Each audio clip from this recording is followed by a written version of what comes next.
Hey. Because on this day. Well, this must be a mistake. Why? Because, well, this says in 1957, John Ashton was born, and you say, who's John Ashton? Hey, And Gina, who's John Ashton? well, it says here he's the guitarist with English rock band The Psychedelic Furs. There's no guitar in The Psychedelic Furs. No, there's a marimba played by Todd Rundgren, who produced that song. But I didn't hear a guitar. Yeah, I kid. They're Pretty in Pink has guitars in it and stuff. But that song, no guitars. Maybe should Love have My Way. picked a guitar song, huh? Yeah, I suppose. Although Todd Rundgren on the marimbas that's pretty sweet. Huh? I like that.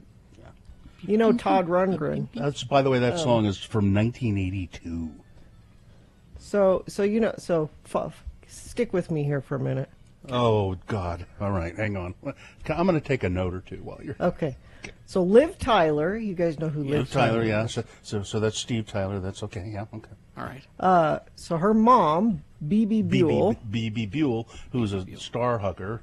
Yes, literally. B.B. Buell. Yeah, it's okay. Yeah, she's I'm a big- drawing an ancestor chart here. Okay, good.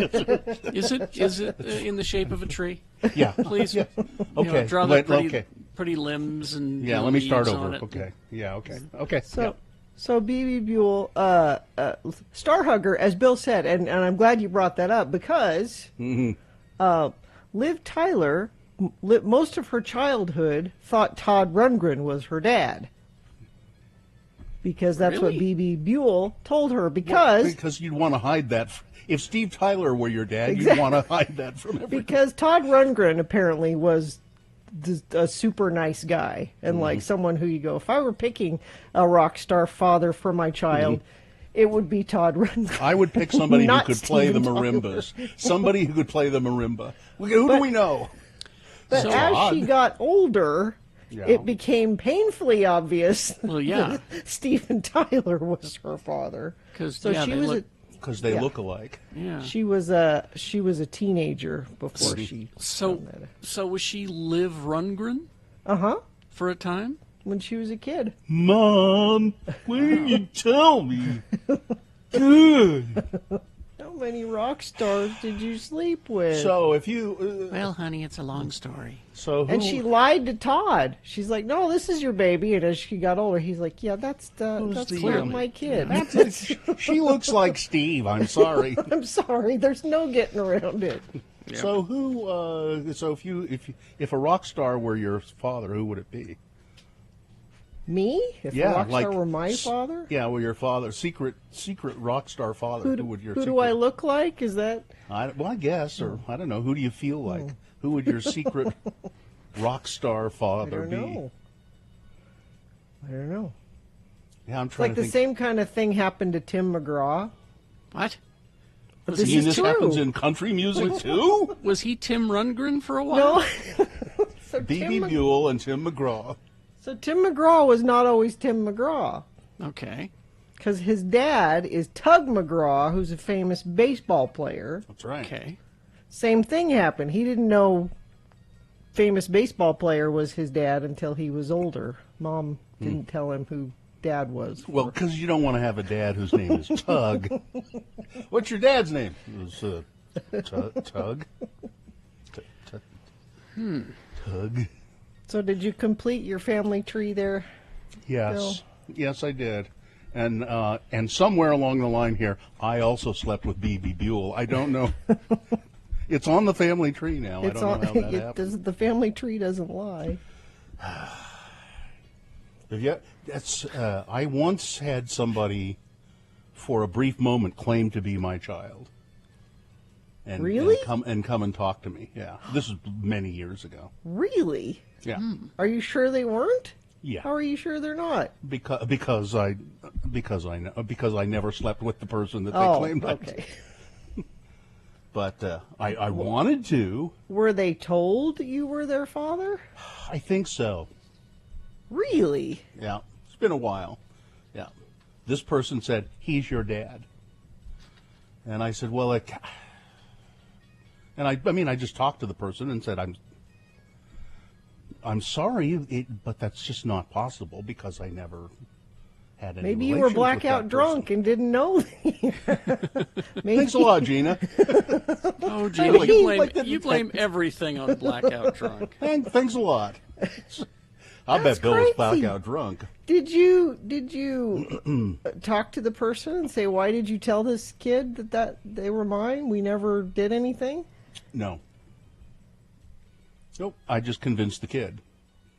And the kid how said, old of a kid was it? Well, that this came was to you? something like 15, 16, something like that. That's horrible. So they thought, and then they had to just sure. leave going, well, no. I mean, it wasn't like, oh, God, he's not my dad. It's like, my mother claimed this. Wow. And I've been sort of suspicious of it. Could this possibly be true? It was one of those kind of things.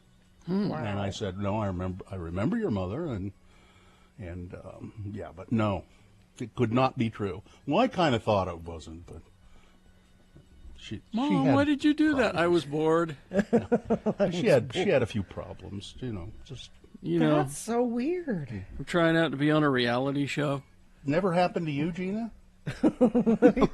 That never happened to you. Your mother did not try to claim that Tom was not your dad? Nope. Well, I thought she was a better mother than that. She's no B.B. Buell, that's for sure. Well, anyway, hi. How was Thanksgiving? Do we have Thanksgiving stories to tell? I do. I have one anyway. It was kind of nice. So Yeah. usually Joe makes the whole Thanksgiving dinner here, and then we put it in the car and drive it to his mom's house. And not having to do any of that was nice. We had 2 Zoom calls with 2 sides of the family. I would suggest in the future, just a hint for Joe, set everything up at mother-in-law's house so he can do all the cooking there. She doesn't have all the utensils he needs. He would have to bring our whole kitchen there to do what it's. She has a can opener. She has very. I'm sorry. What do you have? Do you have that? No. What do You don't have have a zester. I have a can opener. We have had this. This has happened. We have been at her house to be cooking. Where's the and Joe's garlic press? Where's the, yeah. There's no garlic press. He's like, that's it. I'm never cooking here again. We'll just bring the food that I made at home. Hasn't anybody sprouted the sprouts? He has this little cup that you can put rosemary through, and it pulls all the leaves off, and the stick comes out the other side. Those. You know what I use to do that? I use I hold it in one finger, and then I use my other finger, and I pull the leaves all off like that. I don't need a little cup to do It's that. really, but it catches it. So Alton Brown would be very disappointed. Yeah. Because you never have a thing. You never have a thing that just does one thing. Yeah. That's his rule. That's you never probably have a something. good rule. Yeah, that just does one thing. Oh no, it does tarragon and rosemary. That's 2 things. No, is that not what no. it means? No. But that being said, I will not get rid of my garlic. It's a tube of plastic. Yeah, I have It's one like of a those. toilet paper core. Peeler. And it's like a peeler. Yeah, and you put the garlic in it and you roll it. Like Biff Raff is on the air with his pen. You roll it on the table. And then you pull it out, and the garlic is peeled. Oh, like Biff Raff was on the air with his pen. I'm trying to explain to Gina. I get it. I'm picturing it. It's those work really well, and I have one of those. Have used it for years, but I've gotten impatient with it because I normally, chop up the garlic anyway. So I just smash it. I think Jamie Oliver showed me how to do that. You just smash it with the flat of your knife. With the flat of your knife, you and can. Then pull all the doing. stuff off and chop it up. Yeah, you can do that. But yeah. So we're sometimes using the whole garlic. If you use the whole garlic, because we're roasting it. Yeah. That works. That works really well. The plastic tube. All right, let's get this over with. What are we doing? We're going to officially begin the show. Check-ins. 877-602-9696 is the number to check in. How was your Thanksgiving? Did you enjoy it? Did you have a turkey? Did you have a ham? Did you have both? Did you travel anywhere? Did you stay home? What was Thanksgiving like? We'd like to hear from you. Check in with the Radio from Hell show, 877-602-9696. That's the number to do that. And then when we come back, we'll officially begin the show and go to your check-ins. All right. All that's on the way. Stand by. Okay, a message from the Department of Workforce Services. Yeah, looking for a new job or a career? This is where you want to go because Utah has positions available. You can find the hottest jobs at jobs.utah.gov. All kinds of health and human services jobs are available in the state. That includes like nurses. They really need nurses. Certified nursing assistants, health technicians, clinical case managers, medical secretaries. Now, some of these jobs, you may say, well, I'm not qualified for that. There are programs right now where they will pay you and train you and get you into a job as quickly as possible. So go to jobs.utah.gov, look for the jobs available. Maybe it's a good time to change your career, don't you think? There's a mobile Especially app if they'll train you to do it. and pay you while they're training you. There's also a mobile app you can download to find, search, and apply for jobs right from your phone. Just go to jobs.utah.gov. Have you tried the new... It's Beth's question of the week. This is not complicated. You want to ask us something, you email it, and then we answer it. About pretty much anything you want. It's kind of like hello, yeah, what, but in email form. So send us your questions, radiofromhell at x96.com. Put best question or meh in the subject line, and we'll answer. And Katie has selected our best question for today. I did. I think it's kind of cute. So this one comes from, doesn't say, I can't say their name, so it comes from Curtis. He says, last night my fiance's beloved cat of 18 years, Tigger, passed away with the Great Bale. Oh. Her favorite memories of the 10 years I had with her include basking in the sun on the freshly vacuumed carpet and all of these kinds of stuff. It says, my question is, what are some of your cherished memories with any of your dearly departed fur babies? Anything that makes you well up with tears or pride when you think of them? Oh, gosh. Now, I know all of us are animal owners and previous animal owners, so I thought it fit a good question. Mm-hmm. So it's So my dog, Sadie Girl, who lived forever and ever and ever, and I said this at the time that she died. At the time she died, she was the longest relationship I had ever had with anybody.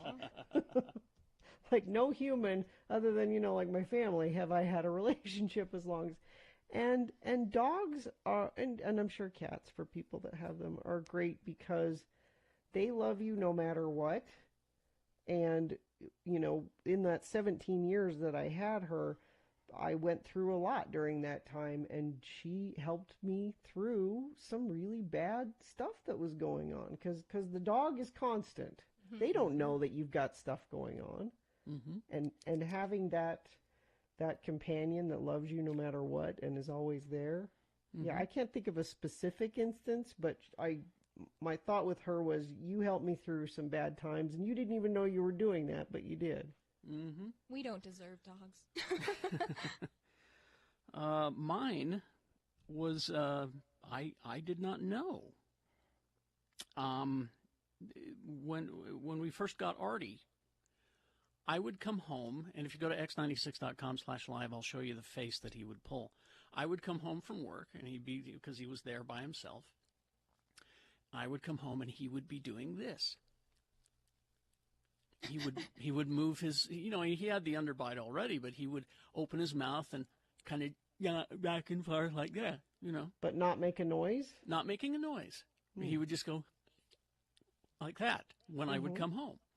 And I thought it was because he did something wrong, and he knew I was going to catch him, and he was like, this is his way of apologizing I thought that for a month. Yeah. And then I took Artie to the groomer, as I did every week, and our groomer, Tanya, who is the dog whisperer. I don't care what Cesar Milan says. She knows everything about dogs. And I told her, I said, he does this when I get home. And I showed her. She goes, oh, he's smiling at you.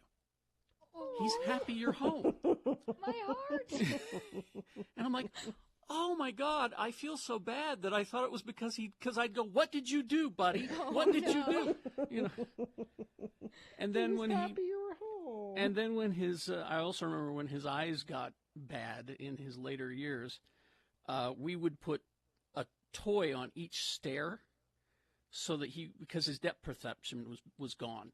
And so that way he could see the toys because the carpet's brown, and if it was dark, It's hard he couldn't to tell. see. Yeah.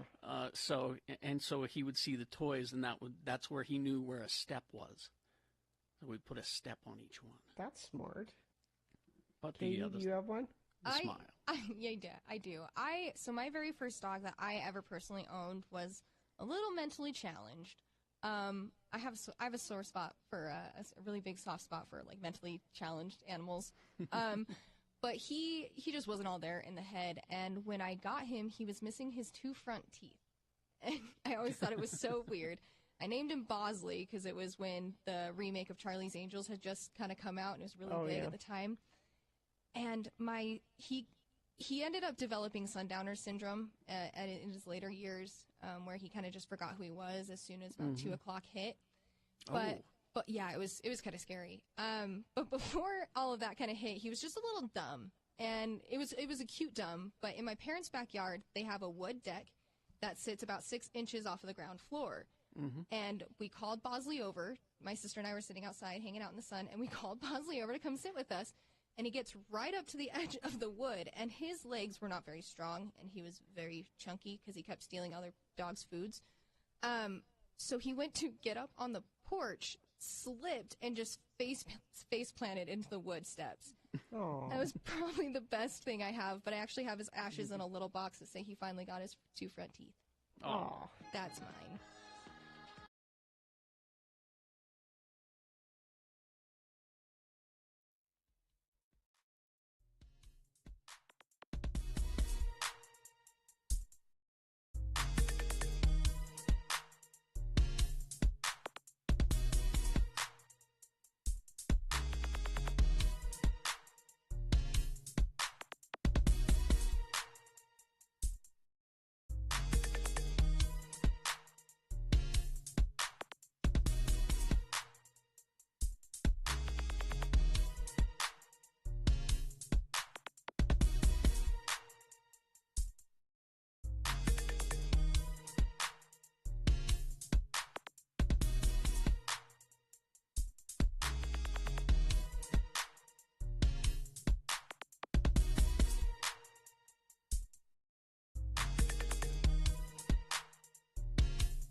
Let's get it over with. I should have told you, Carrie. The moon right now is 100% full.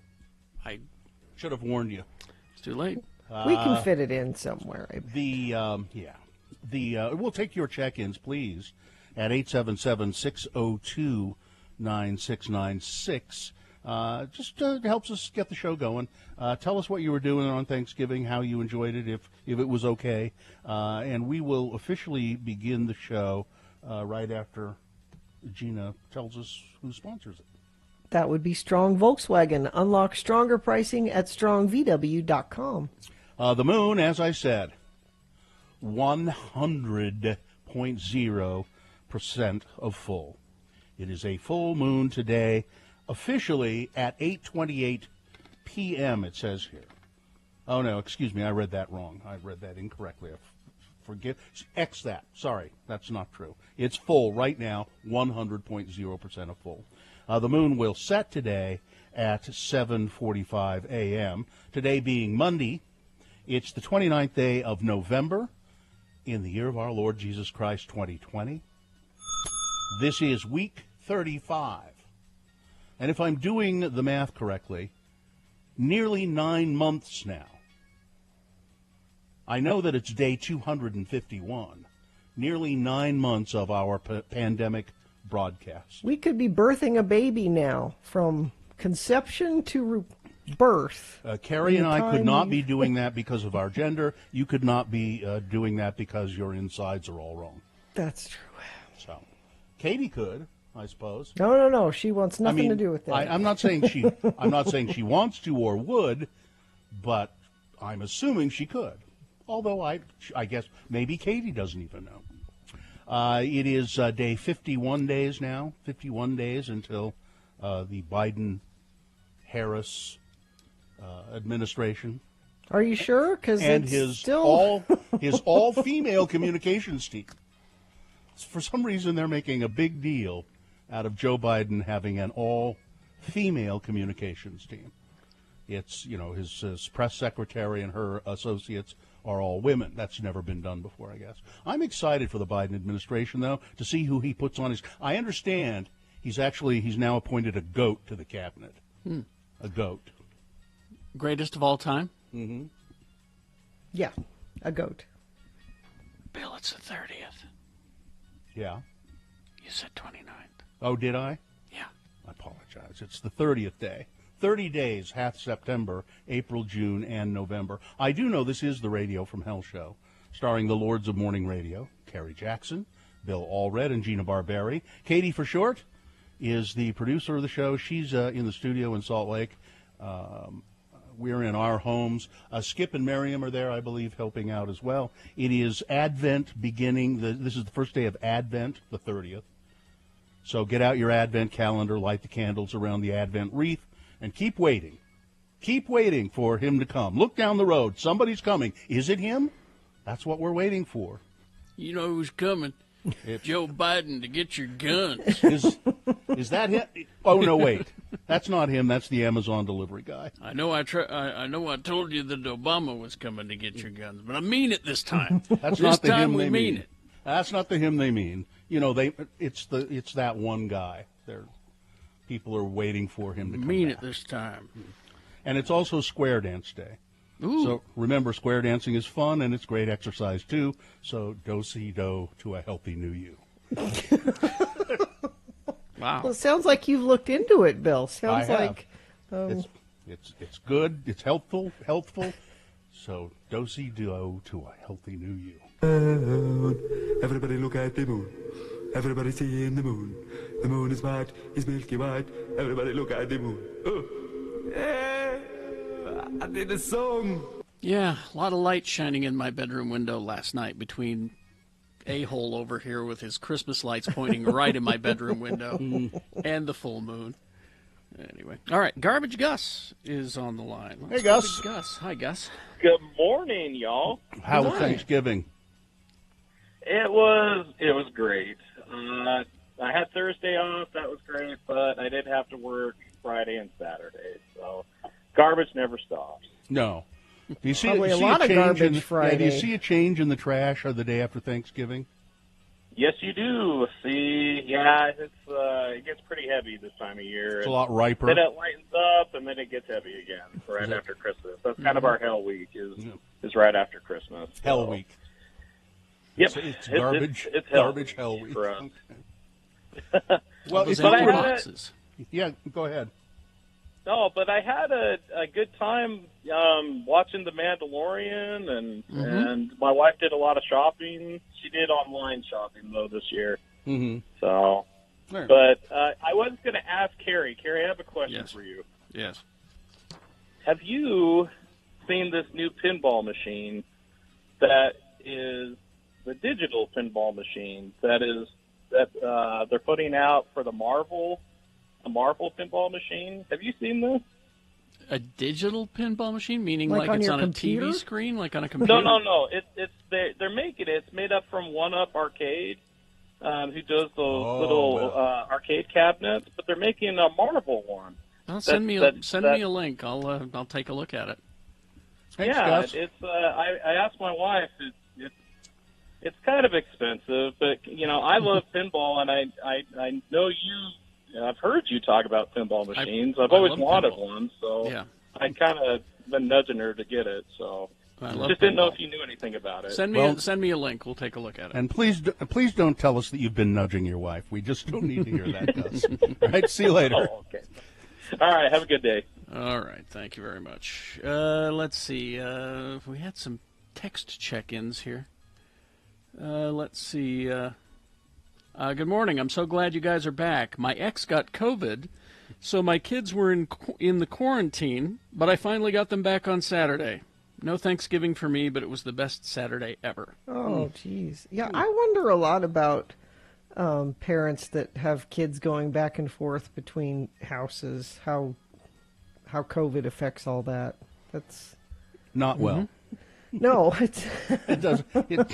It makes difficult situations even worse, if not impossible. Let's see, in the chat room, good morning. Found out this weekend when we took dinner to my grandparents that the young woman taking care of them daily has not been taking COVID seriously. Traveling, eating out, and shopping. Big surprise, now she's infected. We're all waiting to see if my grandparents develop symptoms now.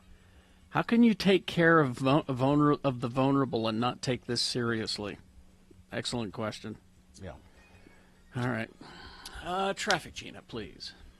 Well, we have a fire this morning, 3rd West between 6th and 7th North, and that's affecting traffic in that area. Salt Lake City Fire Department says 3rd West will be closed both directions for quite some time this morning due to firefighting. And now there's ice because, they're using water to put out the fire, and then it's only 28 degrees, so it's freezing. So avoid 3rd West. Stalled vehicle on the exit ramp from southbound I-15 to 13th South in Salt Lake. The center lane is blocked. And what do you see? If it's safe for you to text and tell us, please do 33986. Make sure your furnace is ready for winter. Scott Hale is offering a furnace tune-up for just $59. Call Scott Hale, 801-264-HALE. All right. We'll take a break. We'll be back with Big Boy News, Amy Donaldson Sports, all that and more on the way. BigOTires.com to find a location near you. I don't need to go there because I know the location near me. It's the one on 33rd South there across from the comic book store. Yeah, I go to the one on 2nd East and South Temple. And Gina, you go to usually which one? The Highland Drive one. And, we haven't had a lot of bad weather so far yet this winter, but now's a good time to get those winter tires on your car before the bad weather hits, and I need to do that. Big O has a Black Friday sale continuing, let's see, through December 6th, so that's all this week. Save up to $190 off a set of Michelin or BF Goodrich tires. Buy 3, get 1 free on select Mesa or Aspen tires. Save up to $100 off Pirelli, Nitto, Big O brand, or Toyo tires. Plus no interest options until January 2022. There are like 42 or some odd Big O tire stores along the Wasatch Front. I'm sure there's one near you. They are the team you trust. Go to BigOTires.com for more. I have to go over to the stairwell here and tell Chainsaw Guy that we're ready for him. To come over? Yeah. Okay. So right. I'll do that. So this is usually it's a best question of the week, but this week it's Chainsaw Guy is going to be answering questions from you, our listeners. So Katie has some emailed with Chainsaw Guy. Are you there? Yeah, I'm here. I'm right here, ready to go. All right. Well, then let's start. Hey, wait, who's that? That's Katie. Oh, hey, Katie. Long time no see. I love Katie. You love haunted houses, don't you? Yeah, I do. Well, we've worked together, actually, Katie. I was the chainsaw guy at your haunted house when you worked over there at the Nightmare on 13th. That's right. Yeah. Yep, all right. Well, I got a couple questions for you, sir. Okay. So, this one comes from Derek. It says, I know everyone is sick of hearing about COVID and the issues of mask wearing, but you being a person who wears a mask that I would assume would wear it always, what do you have to say to those people who believe this ridiculous idea that people cannot function normally with masks on? Well, I don't know about functioning normally, but I know that mask wearing is very important. And I think I should give them a go, and I think you can find out an example, and you can put your eye down or something, or if you don't put your eye down or something, you might take a bite. You gotta be careful, or something cool, or and then you get on the mask, you can wear it, we can have a chat. You can, but you've got to be careful. And let's give you a little example. And watch out for the build-up of mold. Oh. Build-up of Mold. what? Mold. Okay. Behind the mask, you get some mold occasionally. Okay. All right. All right, I got another question then. What? So, what sort of advice could you give a guy who spent all of his rent money on lottery tickets? And now that rent is coming up and all of his money is in Chevron, he has no idea what to do.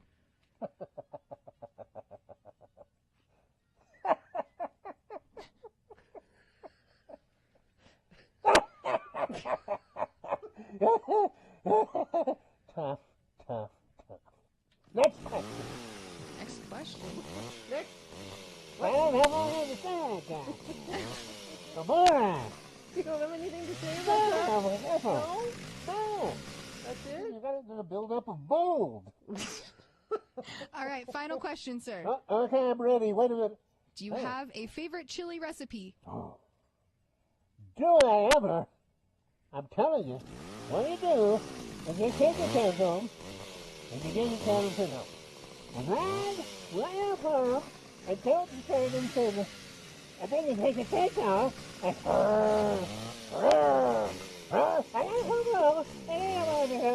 and then take a my favorite recipe is that close them, and then you have, and then take a bag of food on, and empty them, and then it's a Denison's.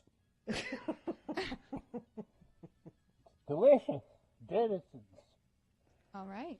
canned chili. Well, Chainsaw Guy, I know you've been super busy. This is your busy time of year, and for you to take just a few minutes with us every year at Halloween, it doesn't feel like Halloween unless we talk to you, and you are always so helpful and have great advice. Well, thank you. I've got to go back and work on. I'm remodeling my rec room, you know. Oh, So yeah. I got to go back to work on that. I built a display case for all of my old Playboy magazines, and now I'm going to build a little rack where I can where I put all my Perry Como records. Perry Como Perry records. Como. Listen, you put on a Perry Como and open a Playboy. Can of Denison's and I'm set. Okay. See you later. Happy Halloween, Happy Chainsaw Guy. Halloween, sir.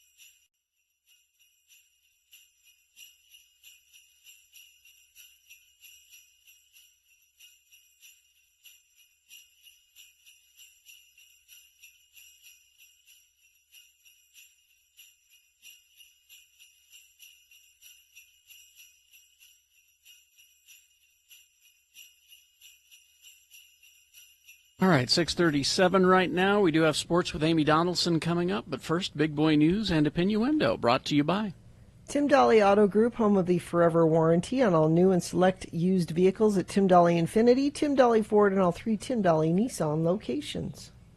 News. I swear it's coming. You could just yell news. That's okay. All right, okay. There you go. Well, it looks like it's going to be pretty good. The few little previews I've seen leaking out of Stephen King's The Stand. That's coming to, I believe, is it HBO? I want to say HBO Max, yes. Anyway, more than a year ago, Marilyn Manson announced that he would be acting in. Oh no, it says CBS All Access. Oh, okay. It's That's one of where those. I've seen it because I've been watching Star Trek. Anyway, he would be acting in the CBS All Access miniseries Stephen King's The Stand, with just a few weeks to go before its December 17th premiere. The show's director, Josh Boone, has revealed that Marilyn Manson is not in it. It's been Well, cut. they never even filmed his. Yeah. His scenes, the scenes he was going to do, were cut from the movie. Marilyn was set to play the Kid, a character who appeared in an extended version of King's novel, which is just what you need. You need an extended version of a 900-page novel. Sure. Get the I just didn't get it all said. I'm going to add an extended version Now, have you read that extended version, Gina? No, I have. This story made me kind of curious about it. As Director Boone explained to Entertainment Weekly, just to clarify, Marilyn Manson and I had long discussed him taking the role of the kid in The Stand. He and the great, it says here, the great Shooter Jennings recorded a killer cover of the Doors song "The End" that ultimately proved too expensive for us to use. We can't afford. Even if they, I'm telling you, even if Marilyn Manson and Shooter Jennings dropped all of their fees, that song is still too expensive probably to license. Because you know why that song? It's Stephen King wrote out the lyrics to it in the book. There's a whole page in the book where it's just the lyrics to Did he have to pay the Doors for that? I don't know. But here's my next question: I'm not familiar with this extended version of The Stand. I'll be honest, I'm not that familiar with The Stand. But have you seen Marilyn Manson lately? Do you want to cast him as a character named the Kid? It's just not. Well, it's ironic casting. Is it? Terry. Oh, It's okay, ironic. all right, thank you. George Clooney says he's been cutting his own hair with the Flowbee for years. Good for Bull crap. Absolute bull. You have not, you liar. Dr. Anthony Fauci says that the United States may see a surge upon a surge of the coronavirus in the weeks after Thanksgiving. Well, yes. And he doesn't expect current recommendations around social distancing to be relaxed before Christmas either. No. Meanwhile, It's in a the more... worst time of year.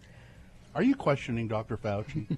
No, I'm emphatically agreeing with Dr. Fauci. But you seem to be questioning the fact that he feels the need to make this announcement.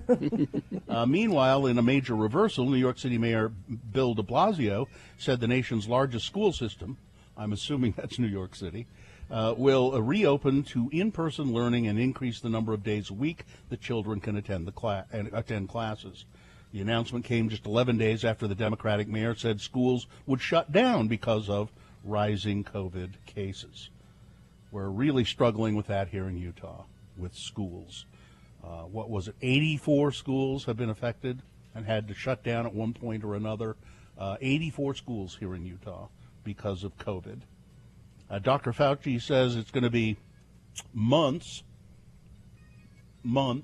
before kids get the COVID vaccine.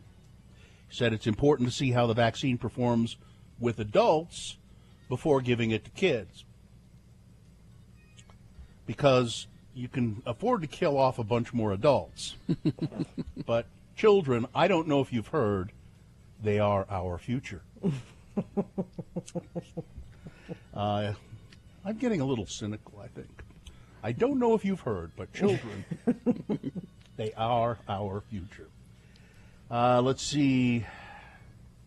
Oh, and this is horrible news about coronavirus, I think, that SantaCon 2020 has had to be canceled. SantaCon will not happen in New York City. Once a year, New York City gets overrun by drunk Santas who all come for... They say it's SantaCon like they come to share, the tricks of the trade of being one of Santa Claus's helpers. That's not true. It's an excuse for a bunch of grown men to dress like Santas and come to New York and get drunk and continue It's to a get convention. All conventions, that's what they're about. Yes. And I felt so stupid going to those radio conventions wearing a Santa suit. I felt so dumb. The Utah Department I'm of sure people didn't notice, frankly. The Utah Department of Health's COVID-19 report for Saturday showed an increase of 1,722 confirmed cases in Utah, bringing the state's total to 193,809. And these are people, real people. We have more email. We'll I've got get one to. here. I have one too. I was, and we'll do some in a break coming up too, but this one's just kind of short. We asked for your personal stories about COVID, because it's one thing to say 193,000, but that's people, and a lot of you who are listening have had it affect your lives now. This says, I've listened to you for 25 years. My COVID story is this. I'm aligned with all of you politically. I hear you discuss just staying home. I'm so glad you have your respective spouses and children and or pets. I live alone. I work from home. I have no pets because I'm in a condo. I have no partner or roommates, and I get insanely lonely. Yeah. I have always been social, so this is hard on me. I always wear my mask and stay apart, but I have to make arrangements to see friends or my mental health will suffer. So in other words, this person says, I do go see people, but I'm very careful about it. My mother suffered a stroke last week. I can go see her now, but she's being transferred to a skilled care facility, and I won't be able to. I know why. It's just heartbreaking. Yeah. I'm glad you all have someone to go home to. I don't. So I hope you can understand why it's hard for us to follow the no socializing for some of us. Well, we are all understand. lucky to have spouses and pets, and exactly. It is different. I understand that, but this is just temporary. This isn't forever, unlike some politicians are trying to tell you. But it's just temporary. She shouldn't feel, I think it's a she, should not feel guilty about making arrangements to see people as safely as possible. You do that. You can do that. So Fox News anchor Maria Bartiromo expressed outrage on Sunday as President Trump leveled a series of baseless allegations of voter fraud in support of the outlandish conspiracy theory that the election was stolen from him by the FBI, he's saying now. Yeah. Bartiromo, whose network Fox News has called the race for Joe Biden, landed the first interview with Trump since he lost re-election. The lengthy phone conversation, which came as top Republicans prepare for a Biden administration and the Trump administration begins the transition, focused almost entirely on Trump's claims that the election had been stolen through fraud. And she didn't say one about it other than, oh, my God, Mr. President, that's where's awful. Your evidence that's of awful. This? Here's what needs to happen. Stop giving him a platform. Mm-hmm. Nobody, let him go out in his underwear on the White House lawn and scream these things to the wind. But don't give him a platform. No. Do not. They keep bringing these cases that have no evidence. Nope. And they think that if they just shout, it was stolen from us loud enough, that the courts are supposed to investigate it? That's not how this works. No. What about what about Hunter Biden's laptop? That's what I want to know. I haven't heard a thing about it Nothing. since the election. Zero, because that was a loud thing to talk about. Yeah. And wasn't true, and so now they're not talking about it. And now they're doing this, and I think deep in their hearts they know he lost, but they're going to continue to say this to make Biden's presidency seem illegitimate. But I still have people on Facebook and Instagram that are still all in. They are, this is it was stolen, and Donald Trump is going to be president again. They're still there. And what's They're the proof? Still there. If there was proof, then you'd bring the proof, right? One other quick item here. Yes. This man that you think should still be president. So Janet Yellen was she's a very respected person, and she was the head of the Federal Reserve. Mm-hmm. She was the chair of the Federal Reserve. And Donald Trump took over the presidency, and he thought, well, should I keep Janet Yellen as the head of the Federal Reserve? Ultimately, he didn't. Why did he not keep her there? Because she was doing a great job, and she'll do a great job in the Biden administration. Why didn't he keep her there? Because she was partisan? Because Obama appointed her? Maybe some of that. But his main reason, she's too short. Really? Yes. She's How 5'3". She led the Fed from 2014 to 2018. She impressed Trump during her interview. He said she was very bright. She did very well, said all the right things. I liked her very much, but, she's just not tall enough to run the bank. This is your guy. Yeah, very stable genius. Yeah. All right. Weather, traffic.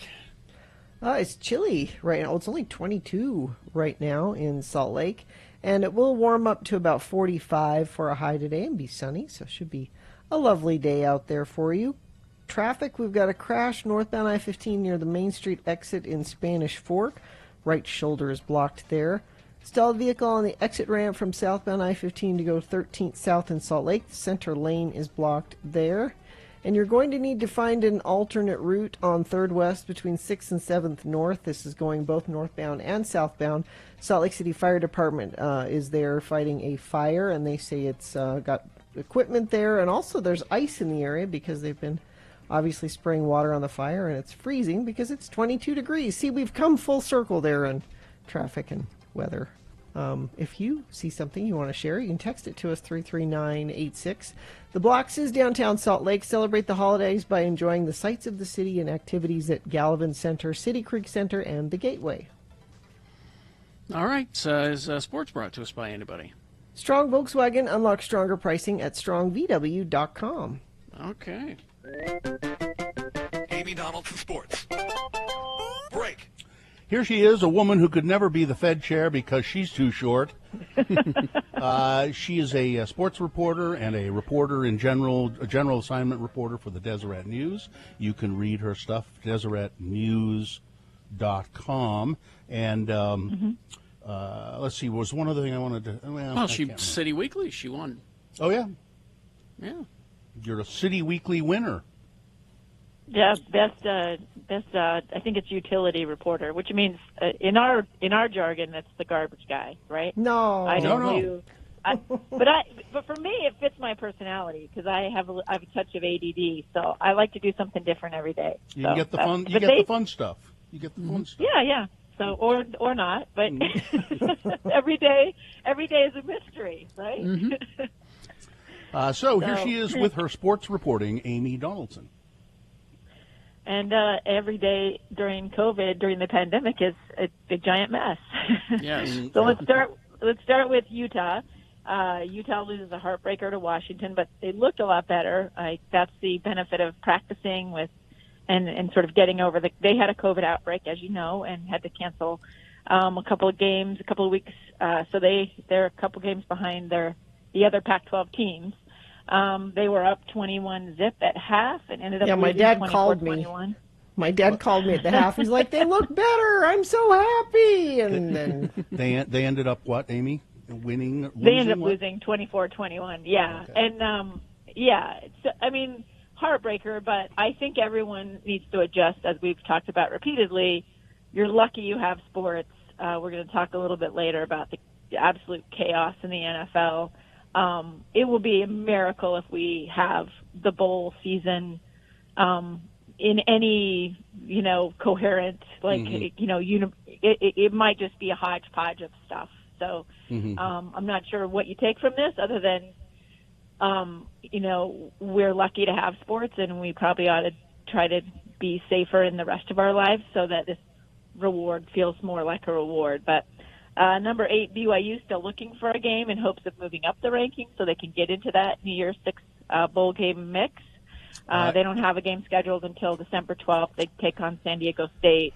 But again, California is under pretty extreme lockdowns right now. In fact, the 49ers were sent into turmoil because they were the Santa Clara County, where their facilities are located, basically outlawed anything. I mean, they shut down everything. You cannot do anything, no gyms, no restaurants, no nothing, until I think it's December 21st. I mean, it's quite a ways. So it's a couple of games for them. It's all their practices. So, Amy, over the weekend I heard some chuckleheads on the radio who do nothing but talk about how great BYU sports is.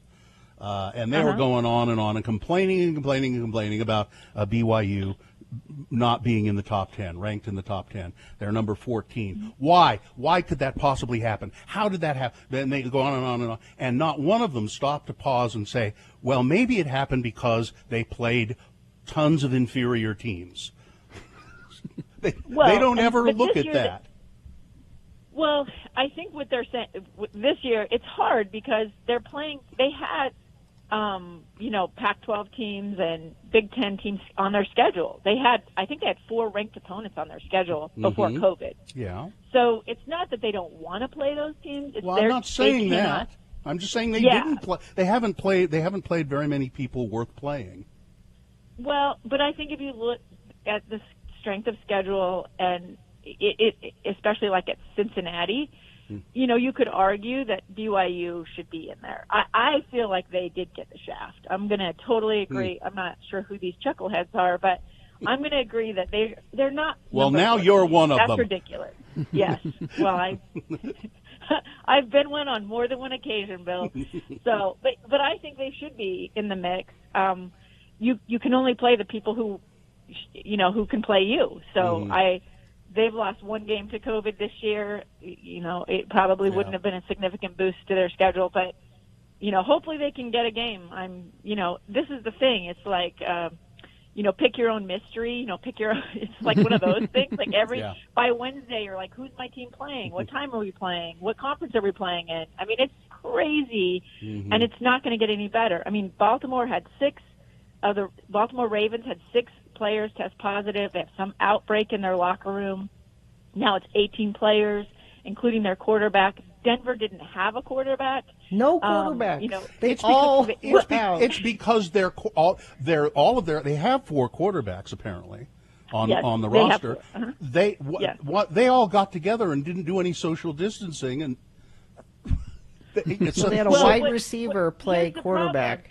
It's not just that. It's that these teams do their team meetings. So if you're a linebacker, you meet with all the other linebackers.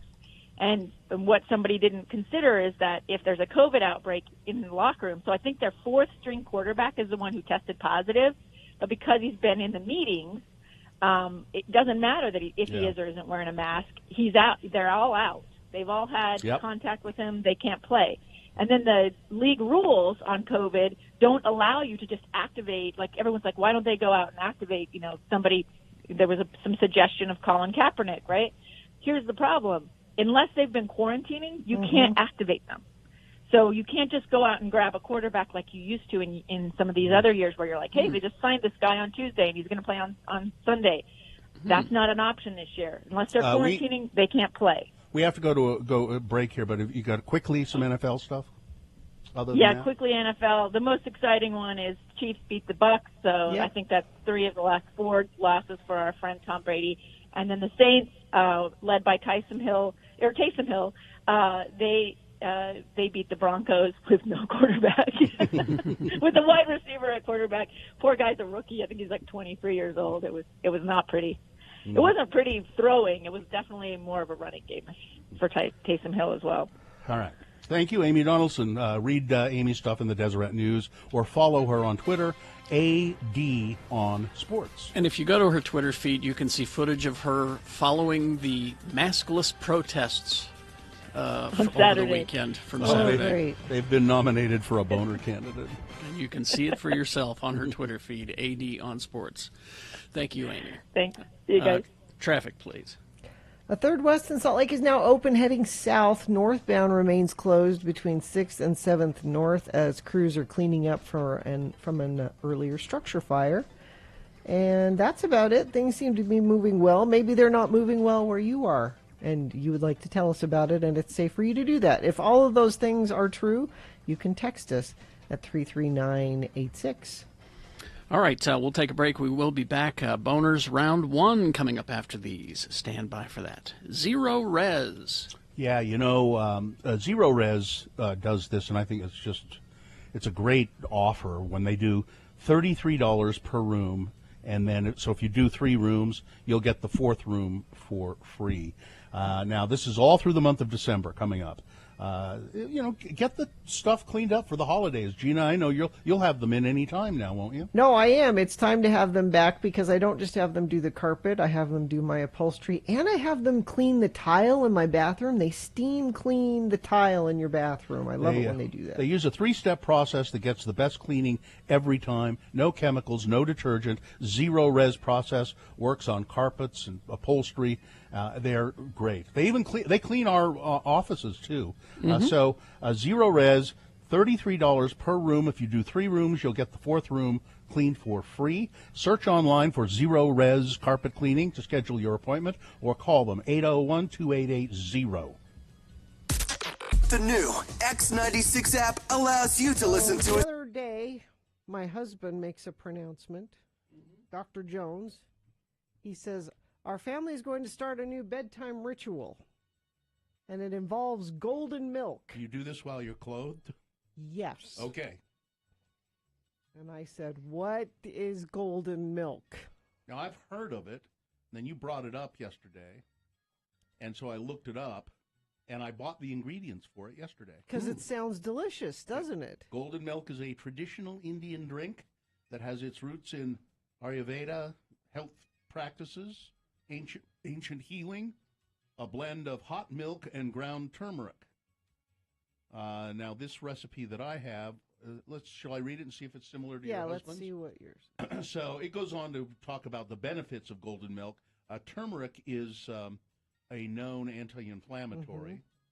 Which is a good thing to have before bed. Yeah. So you take a cup and a half of light coconut milk. Canned is best, but carton works fine, that says. 1.5 cups of unsweetened plain almond milk. 1.5 teaspoons of ground turmeric. A quarter teaspoon of ground ginger, or fresh if you would care to do that. There's a way to do that. 1 whole cinnamon stick. 1 tablespoon of coconut oil, and a pinch of black pepper. Then sweeten it with anything pretty much you like. It suggests here coconut sugar, stevia, I guess stevia is like non-caloric. Yeah. Right? Or maple syrup, which sounds kind of good to me. We did honey with ours. And then you just put it all together in a pan and heat it up and then drink it. And a twist of black pepper, which sounds kind of weird. No, that's what I read that. Yeah, to finish it on black on the pepper. top. Sounds And good. It's so you've bought it. You haven't made it yet. I bought all the ingredients. I was going to make some last night, but I didn't do it. It was delicious. However, it has turmeric in it. Yeah. Which stains everything it touches. Yellow. And I said to Mohammed, you have to drink this at the counter. You can't carry it into the living room. You can't take it to your room. Yeah. Your golden milk has to be. And he said, well, I want to go sit by the fire. And I can see what, because, you want to sip a little hot drink by the. No, you have to sit.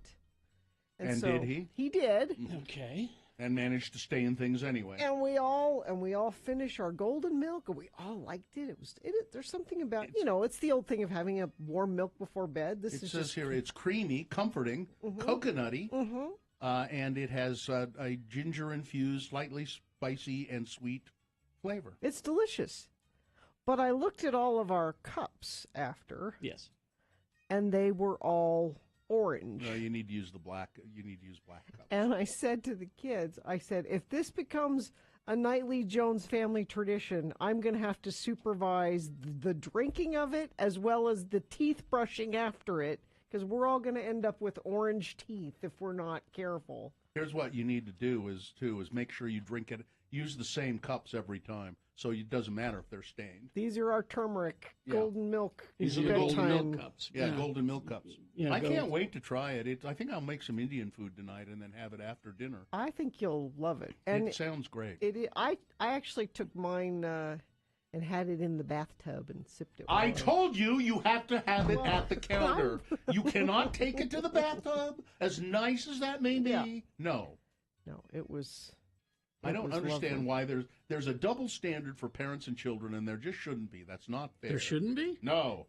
I paid for all the things in the house. If I spill turmeric on them, I paid If for my it. kids spill turmeric, it's been a long-standing rule. If you spill turmeric on something, you pay for it. You turmericed it, you bought it. So that's on a day like today when it's kind of snowy and overcast. Just think of ending your day with a nice cup of golden milk. Just look up golden milk. You'll find any number of recipes. I've just come to the conclusion that your husband is a hippie that showers regularly. Yes. He is. Are you sure about the showering yes. thing? He is.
All right, 7:04 right now, and you can see us as we broadcast live from our homes still at X96. See, I decorated. X96.com/live. What, you hung some lights? Yeah, Katie still decorating. has Halloween decorations in there. You can leave them up all year if you want, Katie. And I have my sleigh bells. I will be doing my Christmas decor, not until it's at least December. All And I right. have a Santa hat. Christmas decor in the studio will be up as soon as I can get it from the cage downstairs. Oh. I have a Thanksgiving Santa was beard. okay? Yeah, so we watched Planes, Trains, and Automobiles. I think I told you we were Yeah. going to do that. And my kids had never seen it. They like it? Well, Muhammad thought it was hilarious. And I'm sitting next to my daughter, and most of the way through the movie, she keeps looking at me with tears in her eyes. Yeah, this is the reason I can't watch this movie, because my daughter is it the same thing? She cannot bear to see people humiliated. No, she said she can't he's so stand mean it. to John Candy. Yeah, she said That- my daughter will avoid any movie where she knows that somebody is being humiliated and put on the spot. And she said, I actually saw that movie and I couldn't stand it. Yeah, because it's not just one scene; Yeah. it's repeated. It is. And John Candy, we Heartbreaking. forget He's a heartbreaking. great actor. Yeah. I mean, that's not just a goofy movie where he's being funny. He wasn't given enough opportunities to do like some acting. You know, he always played the comedic roles. So we watched a Thanksgiving movie as well. My son said, "Let's watch Addams Family Values." I said, "That's a Thanksgiving movie." Thanksgiving He movie, said, yeah. Well, I don't. Well- I had never seen it. He said, "Yeah, it is. I promise." It's adjacent. So we're watching it, and I keep saying, "Okay, when is the?" First of all, it's horrible. Yes. It is a dreadful movie. Yes. Although my son and my daughter, who had never seen it, both said, "I don't know how you can say that." Oh no, it's terrible. I love lived with this that movie. It's awful. It was better than the first one, I No. thought. But I don't know. it's just me. The first I didn't want to ever see it because I thought the first one was horrible, and what's her name? Angelica Houston. Angelica Houston is awful. She is so boring in these movies. She never raises her voice. She never moves. And I know she's being a character, but she's terrible. But I kept saying to my son, "So when Thanksgiving? When does that happen? Very when does end. that happen?" And at the very end, the kids are at camp. And they do a Thanksgiving. For some reason, they're at camp, and they do a big Thanksgiving pageant, which is marginally funny because they burn down the Pilgrim's Village, which I think was moderately funny. It's because Well, Wednesday doesn't- plays an Indian. And she gives some speech about Yep. the real meaning of Thanksgiving. And she's terrible. The one Christina thing Ricci that's, does wonderful as Wednesday. no, she's dreadful. They're all dreadful, and it's not their fault. It's an awful script. The only thing that's funny in the script is the turkey song, where they're all dressed as turkeys and they're singing, "So kill me and eat me. Come on, kill me, eat me." Oh God, I don't know. But my wife pointed out this is the first Thanksgiving we've ever had at home, just us. When I made a turkey, I spatchcocked this turkey, and and it turned out great. And there was stuffing, and my son made mashed potatoes and gravy, and so that was nice. It was very nice. But the movie was dreadful. Did you watch anything, Carrie? Well, we watched a bunch of stuff, but How was your order out meal? Oh, it was terrific. It was. I recommend doing that from now on, frankly, because Sue wasn't spending all of the time in the kitchen. I drove downtown to Oker. They handed me a very large bag into the car, and I drove home. We got it out, ate. It was Have delicious. to heat it up at all, or? There was some that was a little cold, but that's easy. And so, yeah, it just. Did they give you enough for leftovers? Well, yeah, because we ordered more. Oh, okay. You always anticipate that. I had a delicious turkey sandwich, and we made turkey soup. But yeah, it was. I recommend you do this. I know we're all going to be able to get together next Thanksgiving and all, but this was terrific. How do you know that? I'm pretty sure. We're hopeful. We're very hopeful. What? You didn't have a turkey though. No, I had a pork shank. And But what we did had- you have, Gina? We had turkey, stuffing, mashed potatoes. We had the whole, and we always make crescent rolls because Joe and I are nostalgic from our childhood because that was You what mean we the had. pop and serve? Yeah, Oh, and my yeah. kids hate them. They're like, what are these? Well, they're Adam's Family Value crescent rolls. like, why can't we have some good bread? I'm like, because You need to start making the butt rolls. I'm telling you. They're The butt Rhodes rolls. rolls? They're Rhodes rolls, the frozen ones. Yeah, You put them in. You that's what put we two of got. them in together in one little muffin Cup? Yeah, and you let them rise Butt a little cup, bit. please. Butt cup. And you let them rise, and then you cook them, and then you can pull them apart so there's perfectly flat on each side. Yeah, that's what we do. The Rhodes Bacon Serve butt rolls. They don't say that on the package. They don't say special directions to make butt rolls. Here's what- they should. They'd sell more. I know. Imagine the social media traffic that they would get because someone searching butt would be, there it is. So what kind of sides did you have with your pork shank? We had a green beans, and Good. we had some Brussels sprouts, and of course the stuffing, and potatoes, mashed potatoes and gravy, and Just some rolls. so there's like regular stuffing, like cornbread stuffing yeah, of some yeah, sort. yeah. It was really good. And then we did something that we have not done in, I think it's 6 years, I think is the math that we have done. We put on our Blues for Christmas CD and decorated a Christmas tree. I'm so glad you did Wow. that. We have not had a Christmas tree in our house for 6 years. You've had you've had it in storage or No. something? No, we got Oh. rid of it. We got You rid got of a it. new. Oh, you got a new Yeah. one. Some years ago, we got rid of it because it was starting to fall apart. And then we kept meaning to get a new one, and we just never did. And we realized it's a hassle, so we're not doing is. it. But since we're home, and we need something to make us smile every now and then, we set up the tree. I'm glad you did that. We're gonna go out to the sewer plant sometime soon and get our tree. It's where we get them, at the sewer plant. It used to be the golf course. Now Yeah. it's the sewer. And I'm plant. sorry. I'm sorry. You're going to have to move to the sewer plant and sell your tree. Well, okay. It's true. Yeah. People say, Carrie, you're an atheist. Why are you putting up a Christmas tree? It's pagan, okay? Well, it's a pagan Yeah. symbol. Yeah. It's a pagan symbol. I'm sorry. Putting up a Christmas tree does not honor the Lord in any way, shape, or form. In no way does it. You think you put an angel on top of it, that takes care of it? No. Sorry. No, especially our angel. It's William Shatner. Shatner Angel. It's Shatner Angel. I'll get a picture of it here eventually and put it out on my social media, let you see. Let's see. Traffic, Gina, please. Yeah, I just want to let you know that 3rd West in Salt Lake is now open southbound. This is between 6th and 7th North. Northbound remains closed. Crews are still cleaning up from that earlier structure fire, and there was some ice on the road associated with that, so you'll still need to avoid that area if you can. And that's it. If you see something and it's safe for you to text it to us, I'll pass it along to friends of the program. You do that at 33986. Big Black Friday savings going on now at your local Big O Tires, up to $190 off Michelin or BF Goodrich tires, plus no credit needed financing available. All right, Boners round 1 coming up. Here are the candidates you will be considering. Boner candidate number 1, Hercules only knows what he reads.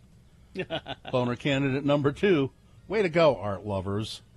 And boner candidate number 3, kidney transplant fun. Oh, neat, huh? See, there's Oh, the there truth. it is, Carrie. I like that. X96.com/live. Carrie's showing his, it's just- his lovely tree. Just crowded with ornaments.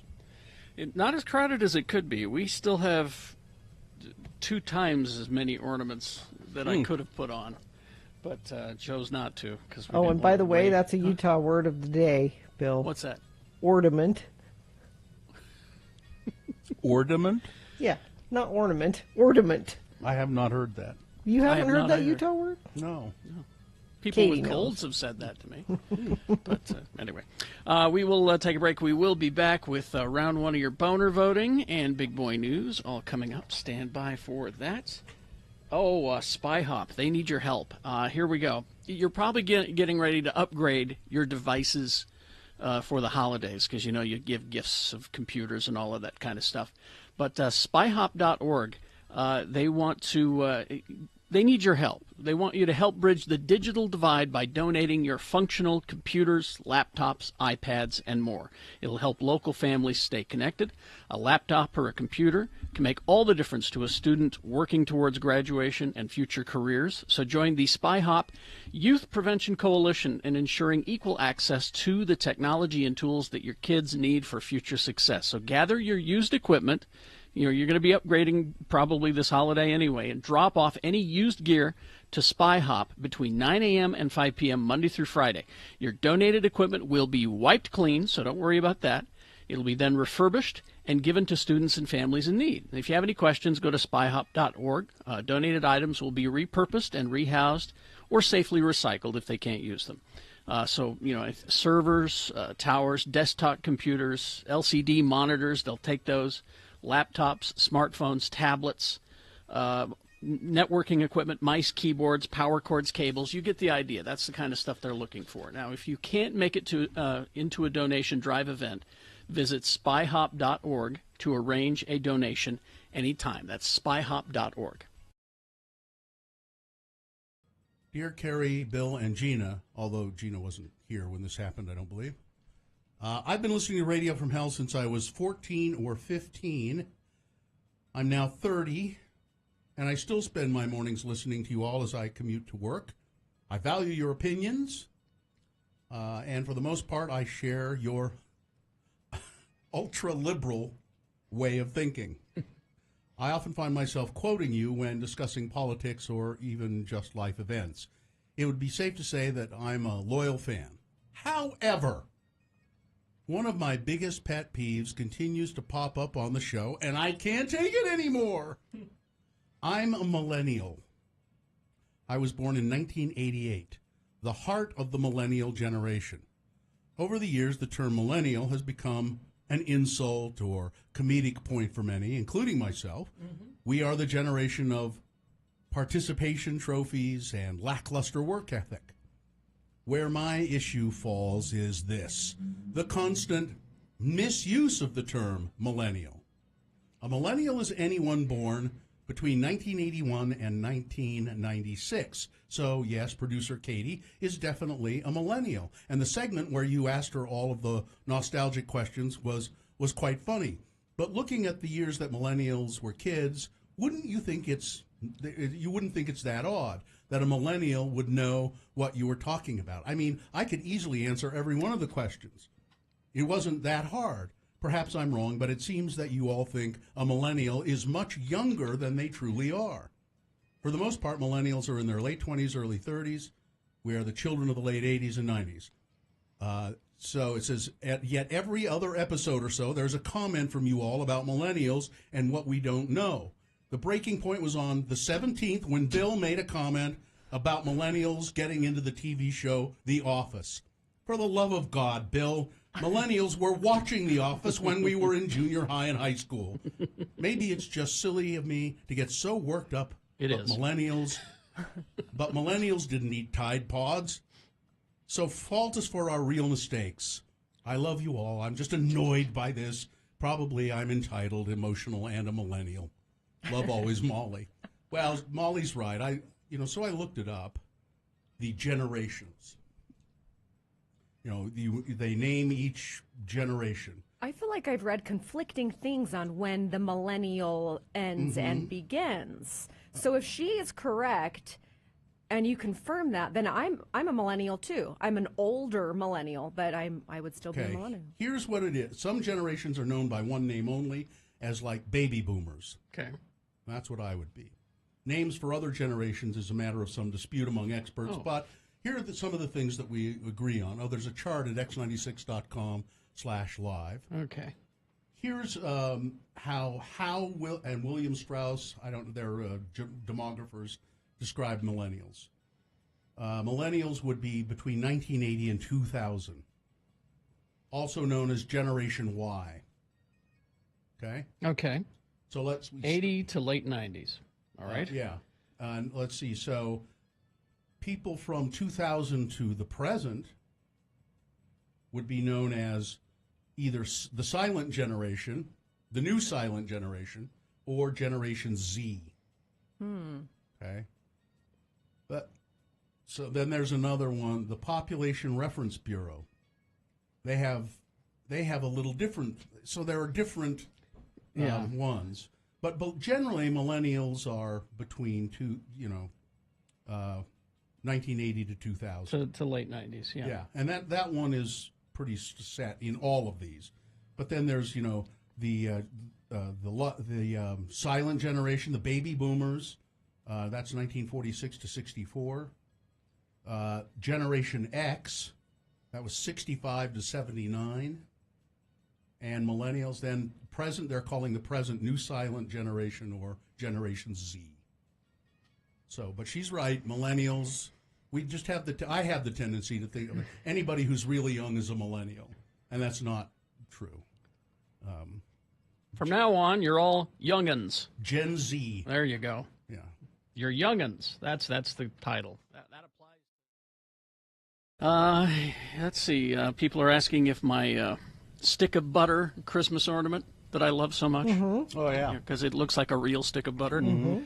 Wondering if it's on the tree. It is not on the tree, but it's on the railing leading up to the tree. Oh, okay. So you it's have ornaments on the Yeah. railing. I may move it to the tree. I don't know. We'll see. That could happen. It's my house. It's a big decision. Don't You don't have to have a don't be meeting rash. about it. Don't be rash. I'm gonna do it right after the show. As a matter of fact. Hey. I may even on the potty break. Don't jump to these on my way conclusions. up. All right. Take a picture. All right. It'll last longer.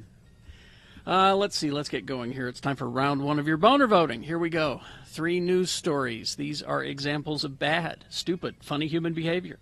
You will decide with your votes of these 3 candidates which one is the worst, which one deserves to go forward to Boner Fight and possibly become Boner of the Day. If it wins here, it secures a spot in Boner Dome. Round 2 happens at 8:20. We get 3 different candidates. We get a winner there as well. We take both of our winners and put them against each other. At 9:20 this morning is when you will decide Boner of the Day with Boner Fight. So let's pick our champion for round 1. Send one of these 3 forward. Here we go. 2 candidates now, a third right after the news. And once you have heard all 3, you will vote. And one of you lucky random boner voters will receive The thrill that is your name added to a over 200 name list of people that have won and are anxiously awaiting for the Boner t-shirt. Boner candidate number 1. Hercules only knows what he reads. So, this is in the Daily Beast. Kevin Sorbo, who played Hercules, it says he owns the libs on Twitter. Does he? That's Really? his job, to own the libs on Twitter. He's not doing a very good job. Last week I interviewed, it says here, the writer of this article, 2 celebrities who have used their considerable platforms to downplay the COVID-19 pandemic that has killed more than 200,000 Americans. The first I interviewed was Jake Paul. He almost became a boner candidate. Who claimed that coronavirus is a hoax. And then I interviewed Kevin Sorbo, the actor most famous for the TV show Hercules, The Legendary Journeys. He went on Fox and Friends in early May and compared COVID-19 to the flu. He urged businesses to defy closure orders and has since downplayed the severity of the virus on his Twitter account. Mr. Sorbo is also in a movie right now called Free Lunch Express. It's a satirical picture about the life of Bernie Sanders that paints the Vermont senator as a Stalin-worshipping socialist hypocrite with a sprawling lakefront mansion. None that's of these what things Jesus are would true. do. He would make that movie. He would. Sorbo describes the film as Airplane meets Jojo Rabbit, and he plays the ghost of George Washington. in the movie. Now, see, here's the thing: is that Jojo Rabbit and Airplane were funny. Yeah, that's the problem. This is with so Kevin Sorbo says this. So the interviewer's talking to him about all of this, and he says, "So you're playing Bernie Sanders?" He says, "I've seen the film, and it's a comedy, obviously, but there are also a lot of strange inaccuracies in it, right down to even years he did certain things. And it struck me as strange, for instance, that it has Bernie moving to Vermont in the wrong year." It has Bernie doing this in the wrong time. It has Bernie's parents alive throughout the whole film, when in fact they died very tragically when Bernie Sanders was young. What about all of that, Mr. Sorbo? Well, I don't know. I only read what I can read about the guy. I mean, he admits to being a socialist. I don't know where socialism has ever worked, to be honest with you. Yeah, but what about all these inaccuracies about Bernie Sanders? Well, I don't know. I read those things somewhere. You've been on those dark pages of the internet again, Kevin. Listen, I voted for, Kevin Sorbo's an idiot. He is. We've interviewed him. Yeah. Yes. Boner Actually, candidate. to be honest, we didn't want to interview him. We didn't want to. And we were told we had to. Boner candidate number 1. Hercules only knows what he reads. Disappointed! By the way, there's a picture of him playing the ghost of George Washington. He's on a bus with somebody, and he's just wearing a white, short wig. Guess who's George Washington? Here's Boner candidate number 2. Way to go, art lovers. This whole thing of this monolith, this whatever it was, this art installation, if you want to say, that was mysteriously placed in the Utah desert. It's now been removed.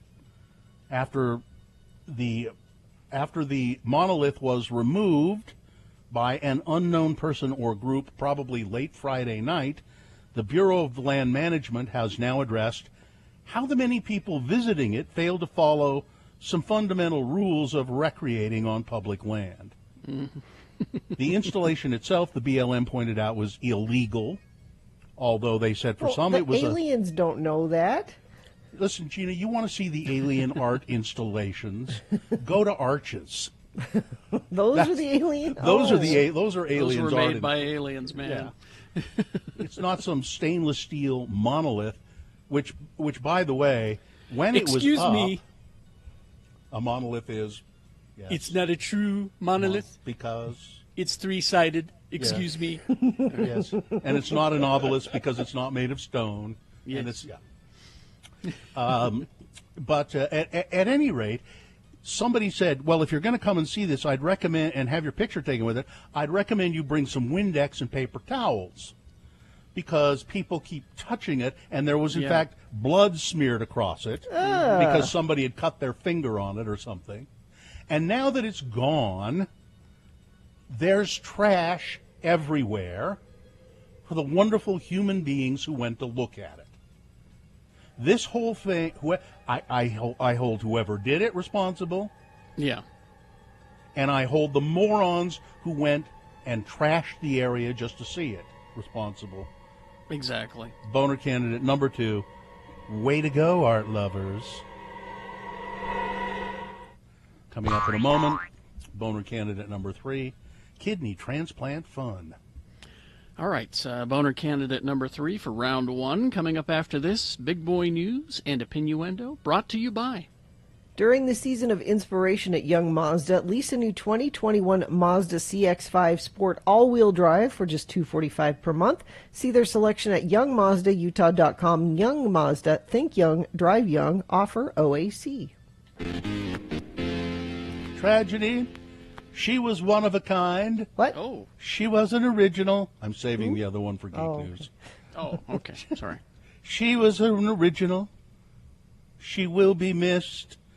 But she managed to fool Mother Nature for 91 years. Oh, my, really? Dana Dietrich, the kindly face of the fearsome Mother Nature, who, when told that it was not butter, it was margarine, said, "It's not nice to fool Mother Nature," and then started to destroy the planet. Ms. Dietrich was in her early 40s in 1971 when she filmed the first of the television commercials that made her image famous. Dressed as a goddess in a diaphanous white gown, wearing fresh flowers in her hair, she strolled through forests and fields, stopping to dip her pinky into a small bowl for a taste of my sweet, creamy butter. Well, let's hear it. When Carrie an has off-screen... I didn't know you were so fine on the vine. Well, there's a lot you don't know. I'll bet you don't know about this. Oh, come on. That's a stick of my sweet creamy butter. That's chiffon stick margarine. Chiffon stick margarine? Right, chiffon fooled you. It's not nice to fool Mother Nature. If you think it's butter, but it's not. It's chiffon. She calls down the wrath of God upon the earth. Yes, she was nice. Now, she always, she did those commercials for 10 years. And very, very popular, famous commercials. And she said, I really enjoyed it because it got me a lot of work. Wow. She was in other stuff all the time, other movies and TV shows. And wasn't that the Smuckers guy with her? Mason, that'd be Mason Adams. Mason Adams did a lot of voice work, but Sure. I'll bet she sold a lot of margarine. Yeah, probably did. Let's see, Mike Tyson fought last night. No, he didn't. Did you see it? I think he was well matched. No, I was. I didn't watch it because it was a pay-per-view, but I saw clips of it where they just sort of hugged each other and stumbled around. Is that all? It was embarrassing. All right. We got your money. That was on the shirts that they were selling there. Is the "We got your money" fight. The country is rounding the corner into a calamity of coronavirus. Experts are warning that the coronavirus pandemic will likely get much worse in the coming weeks before a possible vaccine begins to offer some relief. More than 205,000 new cases were reported Friday, which likely consists of both Thursday and Friday reports in some cases. At least 20 states didn't report anything on Thanksgiving because they were taking the day off, or perhaps everyone in the office was homesick. I don't know. The U.S. has now reported more than 100,000 infections every day for 26 consecutive days. Utah not getting much better.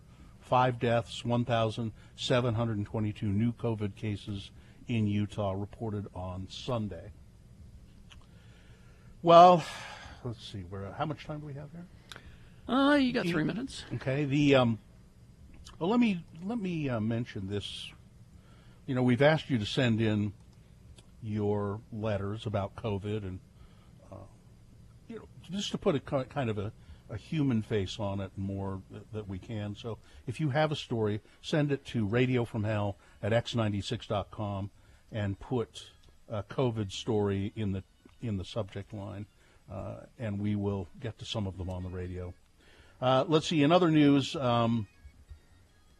the man, Chris Krebs, who was appointed by President Donald Trump and then fired by the president, was on 60 Minutes last night to reiterate. I watched it. Yeah, so I watched some of it too, to reiterate the things he had been saying. I was mainly watching it because I wanted to see the interview with James Corden, but which was great. He's a Republican. He was in the Bush administration. This is a Republican guy who... The former director of the Cybersecurity and Infrastructure Security Agency, who was overseeing the election. And he gave a new interview in which he said that almost all of the ballots cast in 2020 had a paper trail and that there is no evidence that any machines were hacked or manipulated. In a 60 Minutes interview that aired Sunday, Krebs reiterated previous statements he made about the election being the most secure election in American history. The proof is in the ballots, he said. The recounts are consistent with the initial count. If there was an algorithm that was flipping votes or changing votes, it didn't work. And because he said that, Donald Trump fired him. Yep. I don't know what more you need, Mitch McConnell. What more do you need to say, oh, maybe we ought to go back and reconsider that impeachment. Is it too late for that? Is it too late? And finally, the card game Uno. Uno? Uno. Is it Uno or Uno? It's Uno. I always call Because it you have Uno. one card. Oh, Uno. As in Uno dos I've tres. never Yes. played it. Has You've finally never settled. played Uno? I You've think I played it Uno. once, and I said, "Well, this, I don't know. I'm not much of a gamer. I don't care for games." Anyway, they finally settled a long, agonizing debate about the end of the game. Are you supposed to hold up your card and say "Uno"? Uno. Yeah. Or "Uno out"? When you end, when you finish, right? When you win the game. Uno has clarified on its official Twitter account in response to NBA star Donovan Mitchell. Oh, that's what it took, huh? Which asked the following question: do you have to say Uno out when you play your last card in Uno? Heated debate with the family. Well, the poll showed that roughly 62% tapped yes, you should say Uno out, but Uno resolved the ambiguity in their Twitter feed, saying, while calling Uno out when you play your last card is a popular house rule, it's not required. Uno has spoken. I've always just said we just Yeah, just is Uno, all- and yeah. all my cards are gone, and so Yeah. clearly the game is over. Well, if you have a house rule that you must say Uno out, state that first before you start playing. I want you all to be aware. Weather traffic, sports weather. No, it's just weather traffic here, right? Yeah, just cold right now, 22 in Salt Lake. We'll get up to 45 today, and it will be sunny. A slight chance of maybe a little flurry something tonight, and low of 28. And we're just going to be hanging out in the 40s during the day and the 20s overnight. Looks like through most of the week. Traffic, we've got a crash northbound Bangor Highway at 21st South. Cars are in the median causing delays back to 24th South. 3rd West in Salt Lake is now open heading south. Northbound remains closed between 6th and 7th North as crews are cleaning up from that earlier structure fire. And looks like that's about it. Nobody sent anything in via text, but if you see something and it's safe for you to send it in, you can do that via text at 33986. Moochie's would like to thank their loyal customers for supporting their locally owned and operated business. Moochie's has been voted Best of Utah for over 17 years. Dine-in, delivery, and pickup available. Here's Boner candidate number 3. Kidney transplant fun. Peacock, the streaming service, has apologized for a Saved by the Bell episode. Well, they should apologize for all of them, but... Well, this particular one, and it is a little insensitive. What was it? They referenced Selena Gomez's kidney transplant in a brief scene, as well as donated to the singer's lupus charity following social media criticism over the episode. We apologize. It was never our intention to make light of Selena's health. We have been in touch with her team and will be making a donation to her charity because of this. The Selena Gomez Fund for Lupus Research at USC, Peacock, NBC Universal, and the show's executive producers said in a statement given to The Hollywood Reporter. Fans criticized the show on social media throughout Saturday, causing Respect Selena Gomez to trend on Twitter. Wow. In the 6th episode of the reboot, which premiered earlier this week, the students of Bayside High have their phones taken away, and they don't know what to do without having access to the internet. In one scene, 2 students argue over who donated a kidney to Selena Gomez in 2017 after she had been diagnosed with lupus years earlier. I think it's a funny joke. They're think not making fun of... I don't know. They probably should have left it alone. But the point they're making is, okay, so these are kids. Wait a minute. Let me take a note here. What's the point they're making?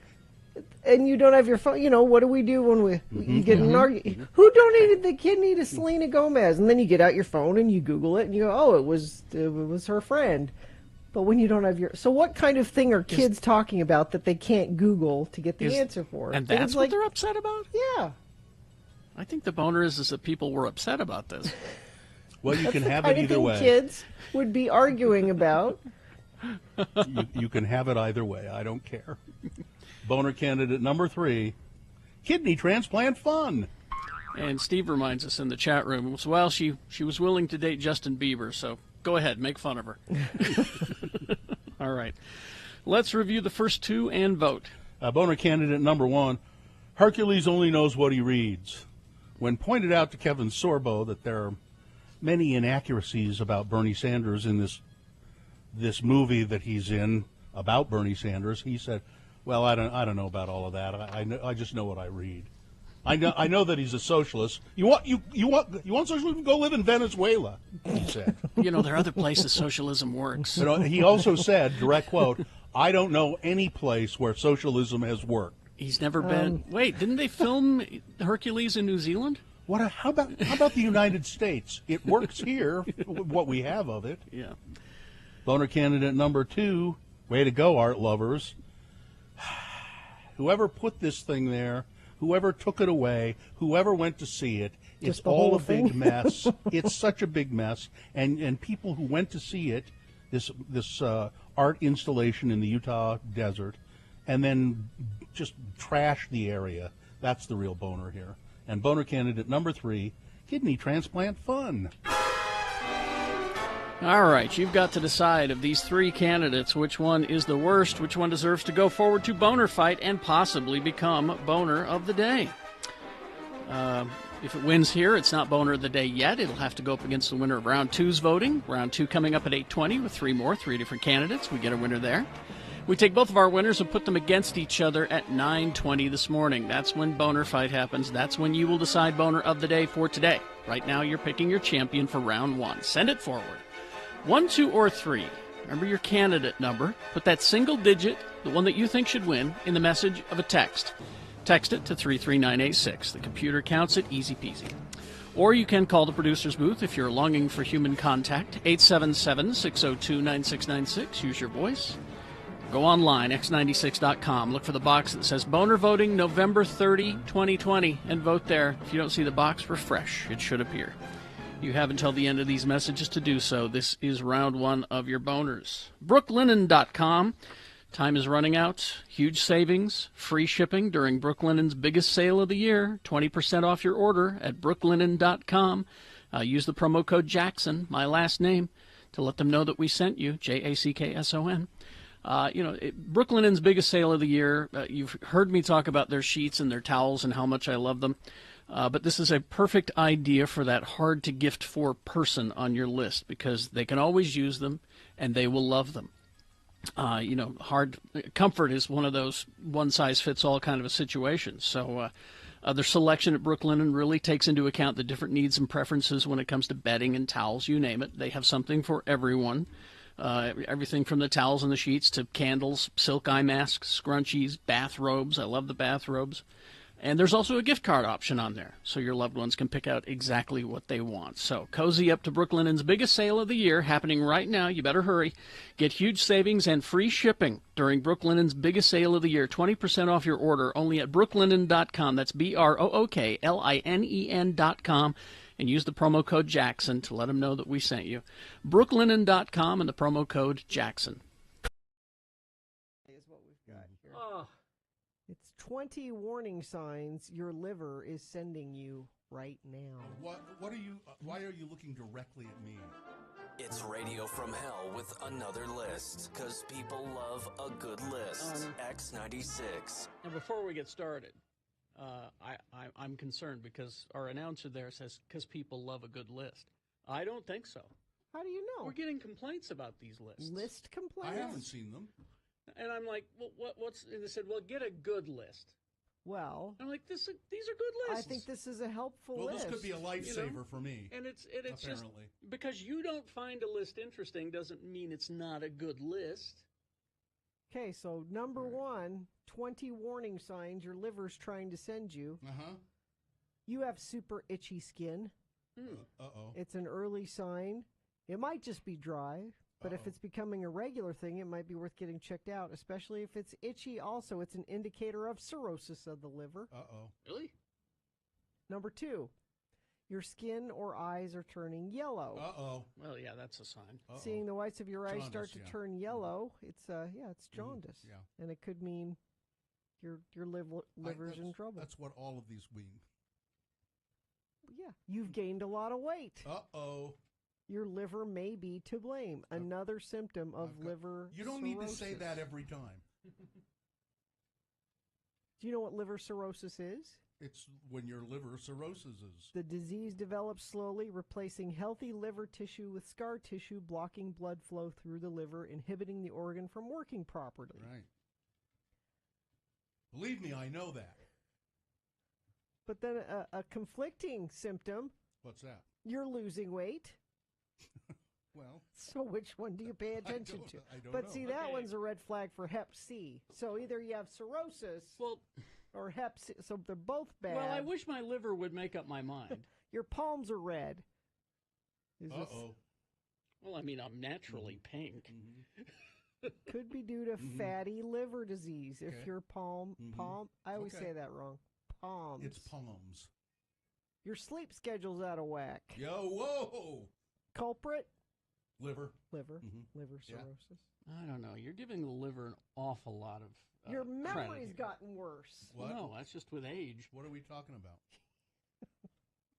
You're always tired. What? All of these Uh-oh. symptoms are These are worse. just being a person, all of these things. A person who has to get up at 3 in the morning. Your appetite's disappeared. That hasn't happened. No. You're a man experiencing enlarged breasts. Uh-oh. Again. No, that's just aging. I'm working on them. That's just aging. Your personality's changing. Shut up.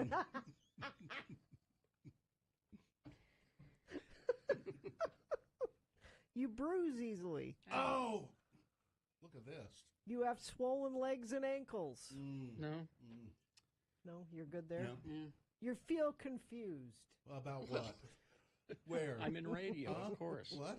You have body pains. This is a list of... Again, these are all things. This is this is the kind of list that people are complaining about. These are all things that can happen for any reason. You're bloated. What? Your urine is dark. It's no. You're okay with... It's Yeah, lemonade? No, it's Okay. it's pink. You can't concentrate. It's pink. That's another problem. Seems fine to me. It's gaily colored. You have dry eyes or a dry mouth. All those things, none of those things. Well, Again, these are all things that happen to people. yeah. I don't think it has anything to do with cirrhosis. No, it's. But it could. It could. This is a terrible It list. could also have something to do with You know leprosy. what? I'm going to write an email. Dear Radio from Hell, I hate the lists. But the liver holds a special place in the heart. You got to. That's true. That's what. Yes, We it hope does. you'd enjoyed another list with Radio from Hell on X96.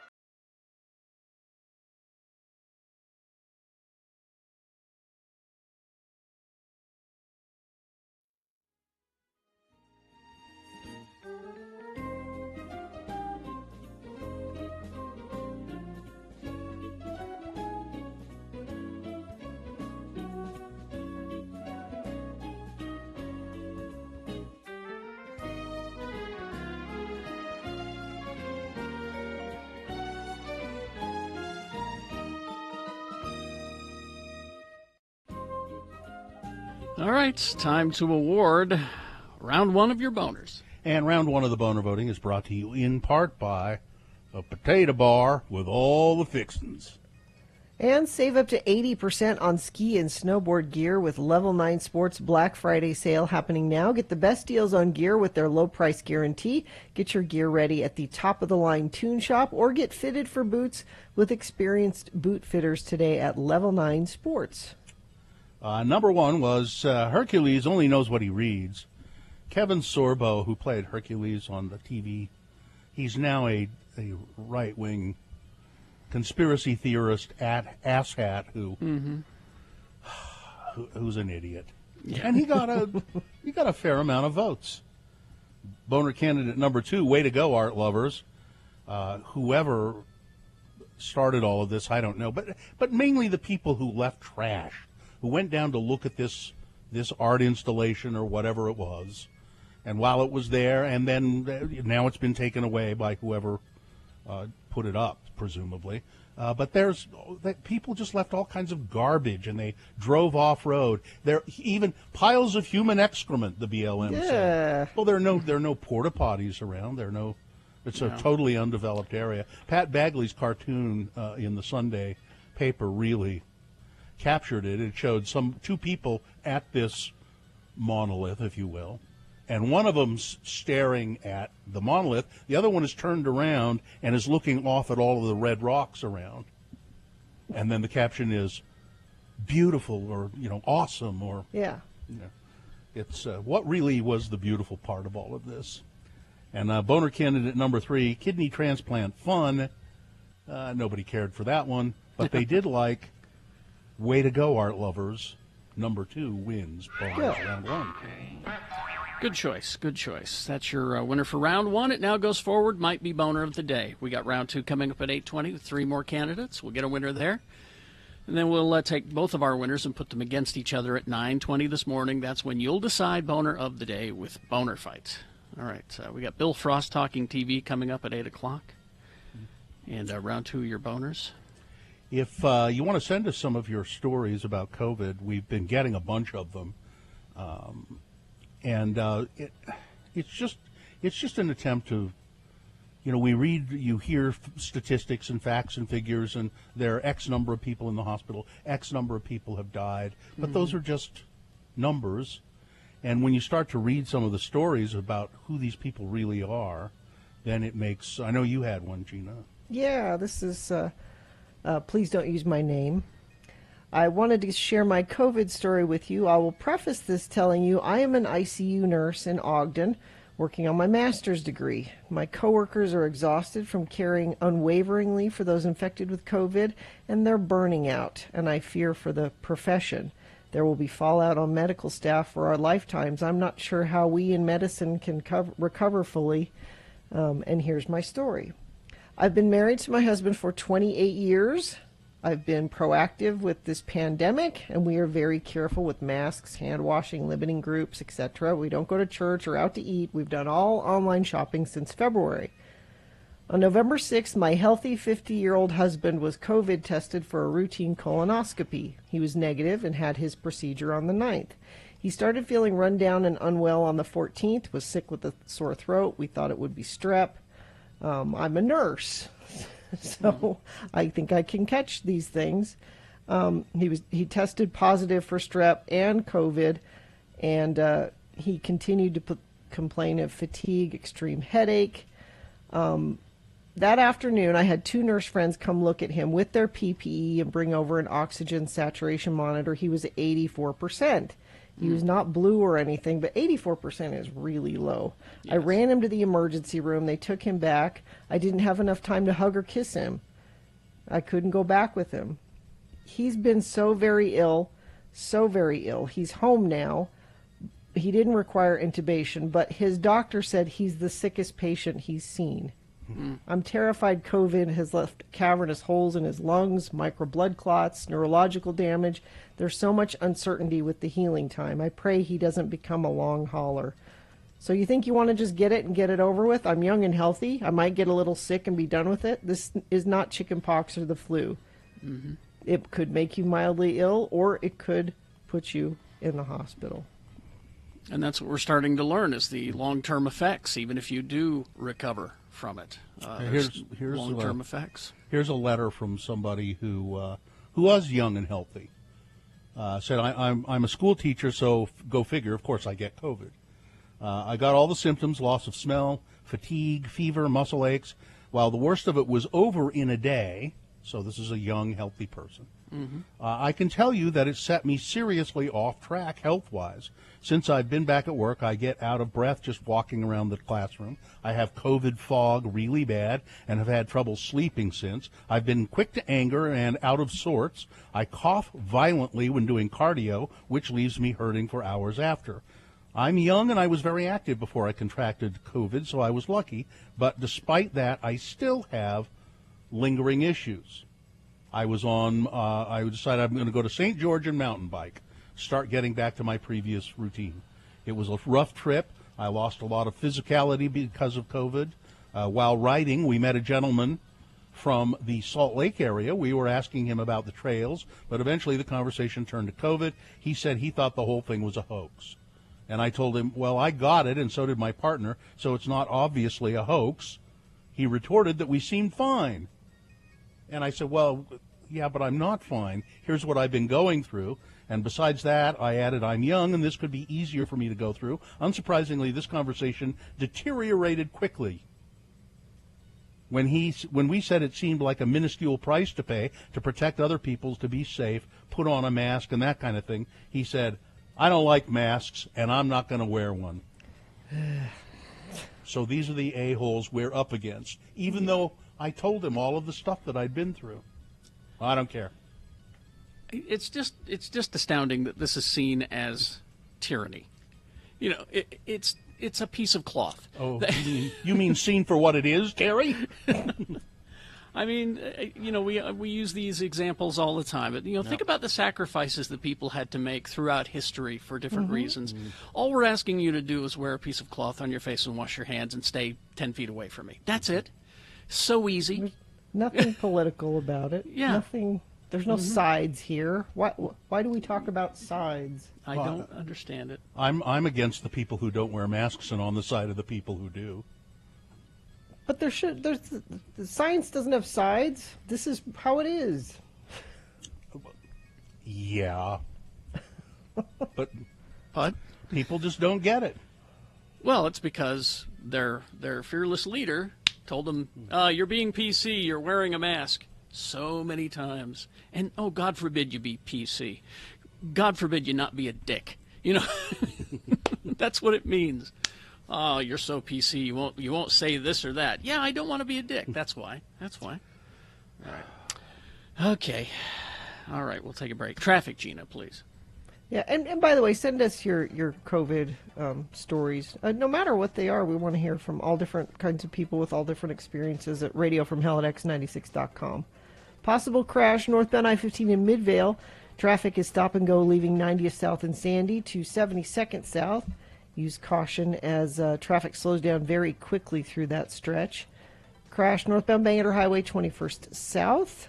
And 3rd West in Salt Lake is now open heading southbound. Northbound remains closed between 6th and 7th North as crews are cleaning up from an earlier structure fire.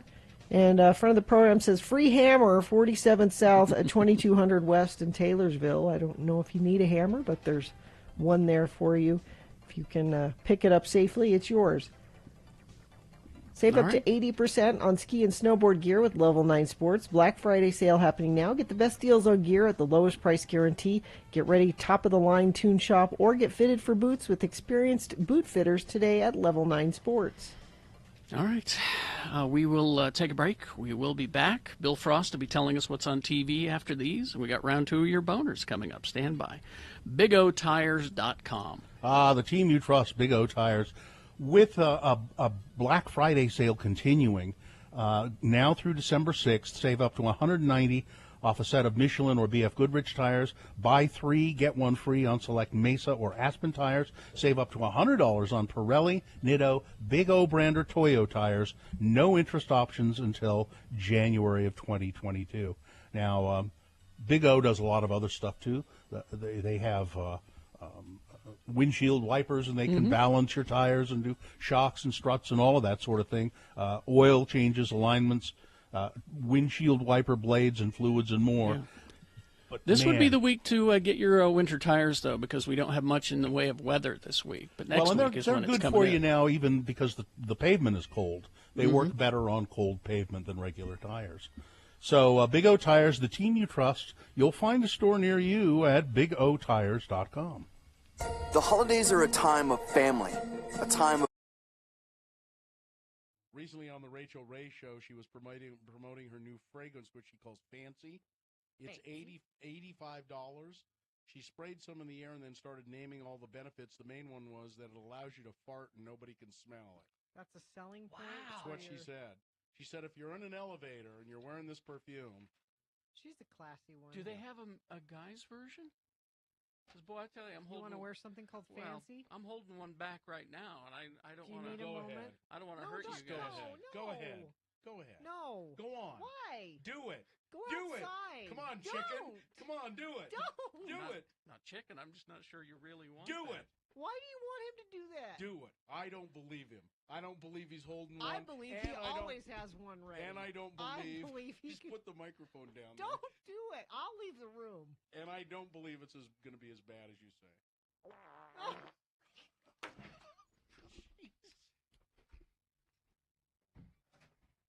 What, you weren't serious? That's the lowest we have ever sung on the radio. And I didn't even go all the way. Oh, man. There's more. That's dangerous. Yeah, he did. I made him. I made him. You know how I am with peer pressure. Here, Carrie, have a drink. Here, Carrie, fart. You know, pull my finger. Listen, it started when I was a kid. It started when I was a kid. My dad used to make me pull his finger. He did. I don't smell anything. Seems fine. It'll circulate. Well, yeah. Okay, It'll come around. maybe we'd better take a break. I haven't been eating much meat lately, so. Oh, geez. Well, you know.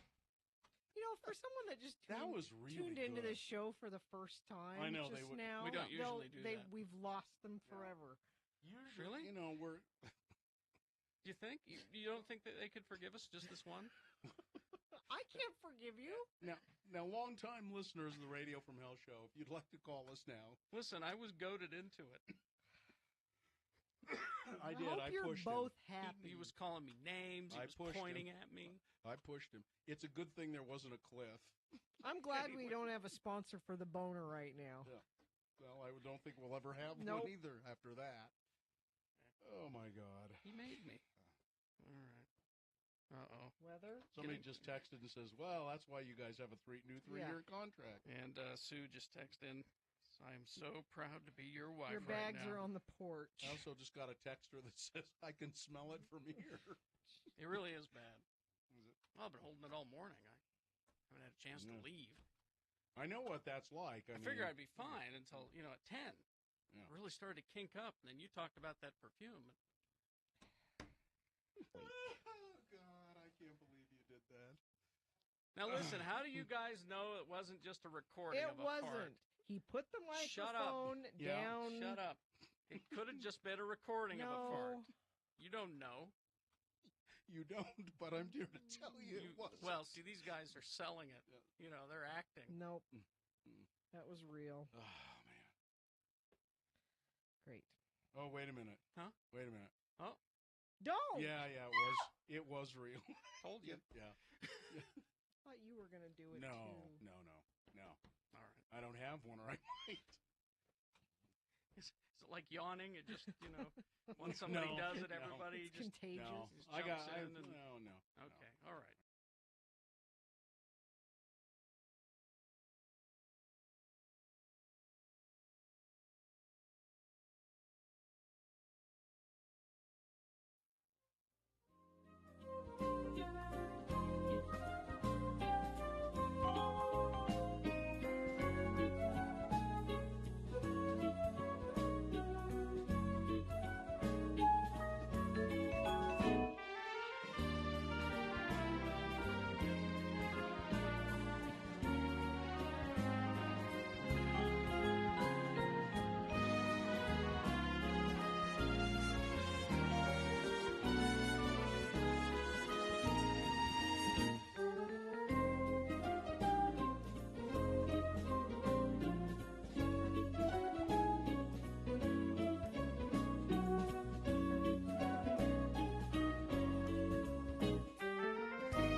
Yes, CableTV.com is the place for expert reviews, recommendations, and resources for discovering the best cable, satellite streaming, and internet services near you. Check out CableTV.com today. I heard that's a really good service. Bill Frost is here. He is our TV reviewer. and he writes a column for Slug Magazine called what is it, Content Shifter. No.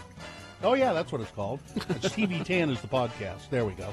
Yeah. And he's in a band called Magna Vega. And how much TV do you watch a week, Bill?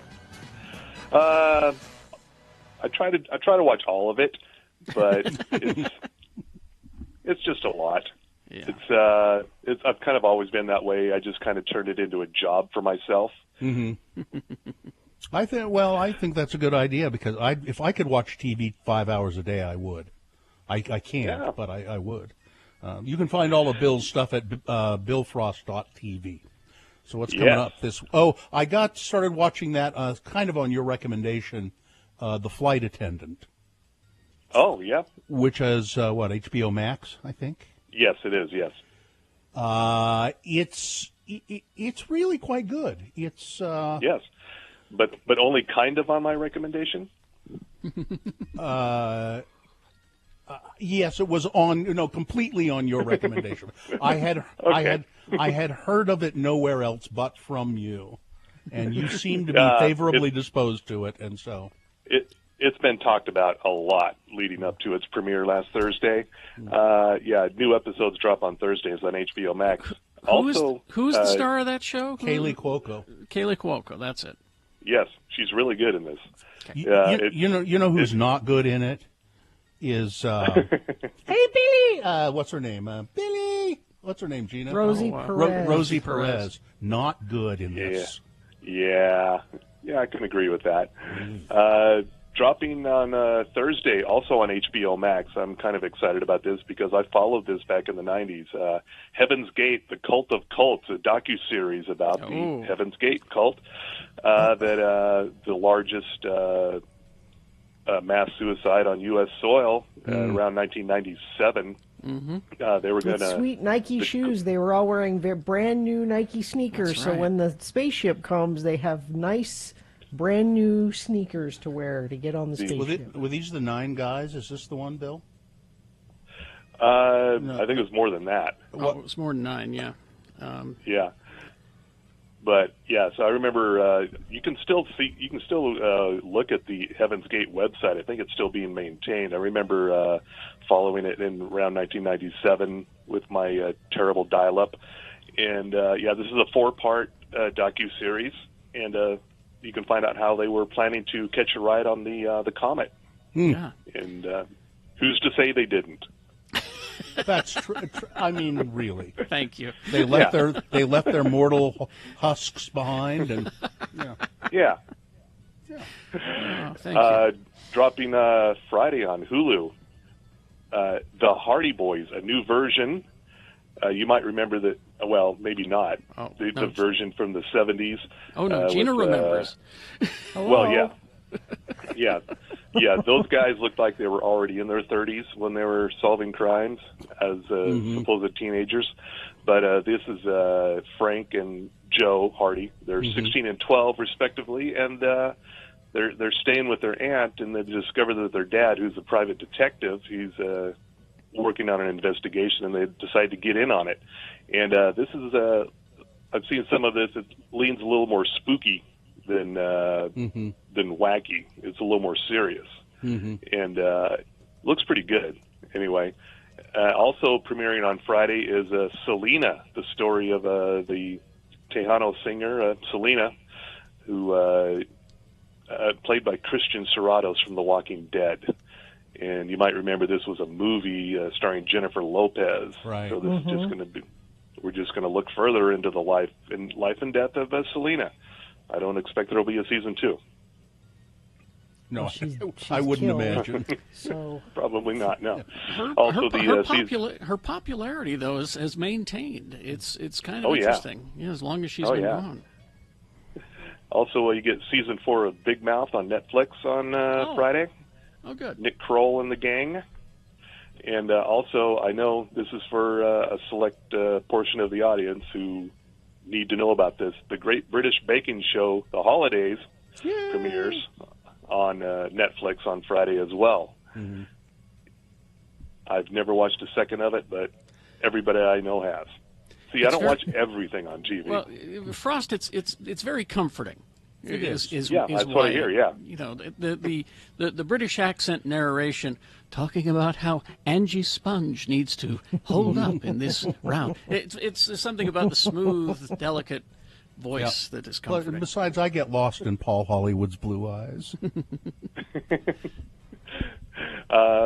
Saturday Night Live is back. Host Jason Bateman. And we were talking on the TV10 podcast. We recorded it last night, and we were trying to remember if Jason Bateman has ever hosted Saturday Night Live before, and we couldn't come to a conclusion. And instead of looking it up, we just decided to stay in the dark about it. And musical guest trying it for a second time, Morgan Wallen, country singer. Oh yeah. Why are they giving him a second chance? What happened the first time? Before he was slated to appear on Saturday Night Live, he was spotted at a party out during COVID times, and so they said, we're not going to let you do it. And he was he was pretty gracious about it. He wasn't, he didn't go on Twitter and blow him up or anything. So I guess that's why they're letting him try it again. He did apologize. Said he was sorry and he was dumb to do it. So. Yeah. So if he blows it again, maybe we'll get Jack White again. Do you want to know Nothing if wrong with Jason that. Bateman hosted before? Because I looked it up for you, Bill Frost. Do you want to stay in the Yes, dark? did he? No, has he? 2005, he hosted with musical guest Kelly Clarkson. Oh, okay. Does this All right. mean, is he hosting because Ozark, is that coming back again? I'm not sure when Ozark is set to return yet. I don't think it's anytime soon, though. Oh, okay. He must have something else going on. All right. I'll prefer to be in the dark about that, too. Or nothing. Or nothing going on. I've seen people host the show when they've had nothing going on. What? That's been part of their monologue. Said, I don't have anything to promote. I'm just happy to be here. It's a weird year. It's a weird year. On Sunday on HBO, Euphoria, starring Zendaya, which she won several awards for, is currently filming their second season, and they're letting out a couple of episodes early. One of them is coming Sunday. It's a sort of a Christmas episode of Euphoria, just one. And then I think another one will either drop later this month or maybe early in January. I've not seen this. Katie is very excited. Why is Katie excited about this? I mean, what is this show? It's I've heard of it. It's a show about young adults. It's just really Katie's good. a young adult. Yeah. These are her people. I've had it with young adults. It's, I mean, what I've seen of it, it's good. It's not for me, but from what I've seen of it, It's certainly not for parents of teenage girls. Yeah, you don't want to. No, you don't want your parents to think that's what you're doing. Yep. No, I would not recommend parents watch this. No. Okay, I won't And watch it. all you need to know that parental advisory groups are all outraged by it, which tells me it's worth watching. Anytime those parental groups get outraged, I think, I got to check that show out. And also coming up on Sunday is the 11th and final season premiere of Shameless on Showtime. It's about time. I mean, it's about time it's over. This is one of my favorite shows. I'm sad to see it go, but I'd like to see Frank make it out alive. Maybe. We'll see. And also premiering right after it, this is a brand new series starring Bryan Cranston called Your Honor on Showtime. This looks good. He plays a New Orleans judge whose son runs afoul of the local crime syndicate, and then how far is he going to go to keep his son safe from the mob? Yeah, heavy drama here. This is from the producers of The Good Wife and The Night of, and also starring Maura Tierney, Blair Underwood, Hope Davis, and of course Margot Martindale. Yes, Hope Davis. Wow. Oh yeah. And that's it for the new stuff this week. I need to recommend, if you're a person of a certain age, the reboot of Animaniacs on Hulu. Oh yeah, it's actually quite good. I was really surprised at the quality. It's very funny. They got some good jokes in there, and like I said, it's for people of a certain age. I don't think it's going to turn your kids onto it at all, but it's enjoyable. All right. Good.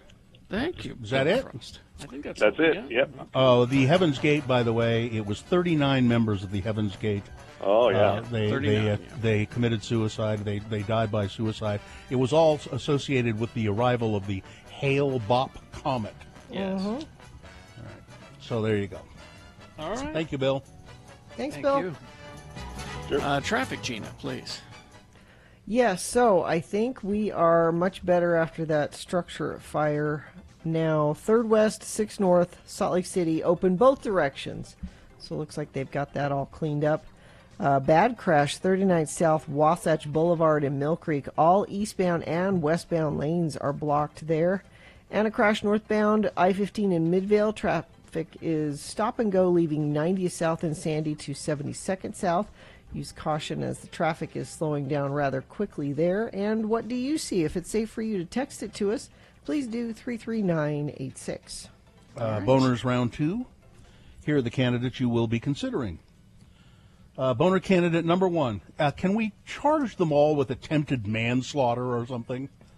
Boner candidate number 2. I have an army of hackers and cyber sleuths.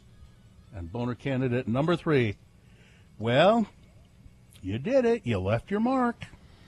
Okay. There you go. That is round 2 of your boners coming up. Stand by for all of that. And Big Boy News and Opinioendo as well. Yes, let's talk about our friend Josh Stern, who, if you're thinking of selling or buying a house, really, but mostly selling, I think, he can help you out. It's a good time. You might not think it's a good time. It's a good time. Here's a couple reasons why Josh Stern says it's a good time to change homes. Interest rates are really low. That's one reason it's a good time. And Josh Stern has all the techniques on how to safely show your home, including virtual tours and things.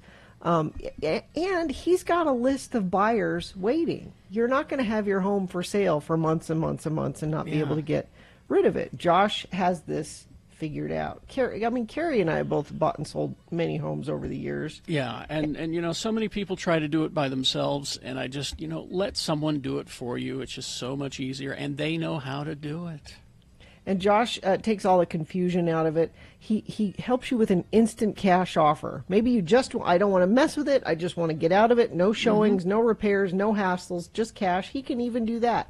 So call and talk to him about it. 801-444-9100, or you can always start your journey with Josh at his website, sternteam.com.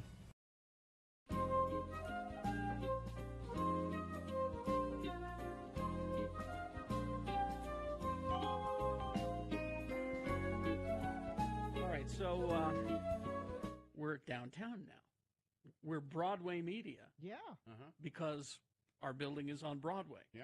Third South.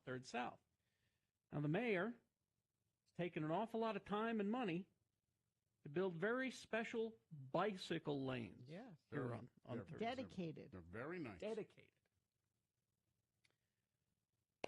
So I'm walking down Broadway yesterday. And here comes a bike rider toward me on the sidewalk. Jerk. On the sidewalk. He's on the sidewalk, riding his bike down the sidewalk, coming towards me. Wienermobile! Sorry. For some reason, the Wienermobile's outside. I'm sorry. I knew she'd do that. I ignored it. You ignored the Wienermobile? I did. You can acknowledge in your head the Wienermobile when someone's in the middle of telling a story. I'm sorry. Yeah. It's on 3rd South, Broadway, where your story takes place. So the bike's coming toward you. Bike's coming toward me on the sidewalk. Tell the story to me and shut up on Mike. Yeah.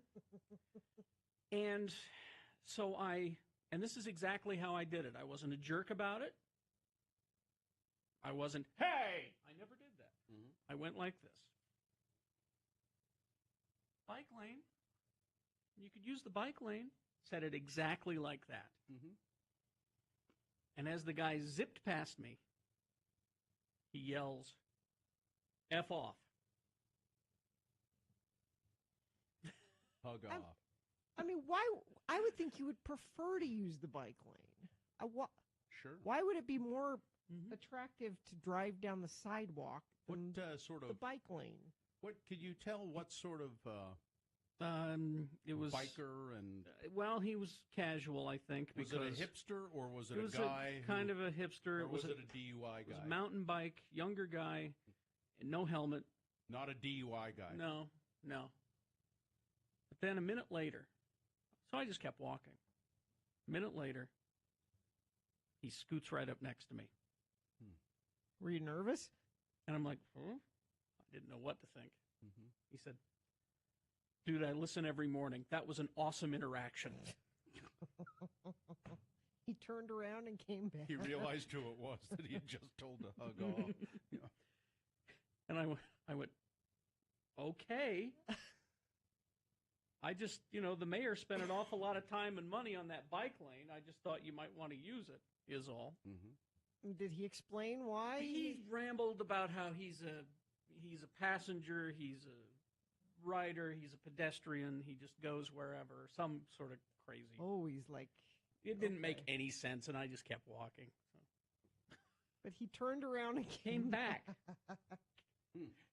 Did he apologize? Did not apologize. I think that was his way of apologizing. Saying I listen to your show. Saying is I an listen to your show apology. every morning after I tell you to F off.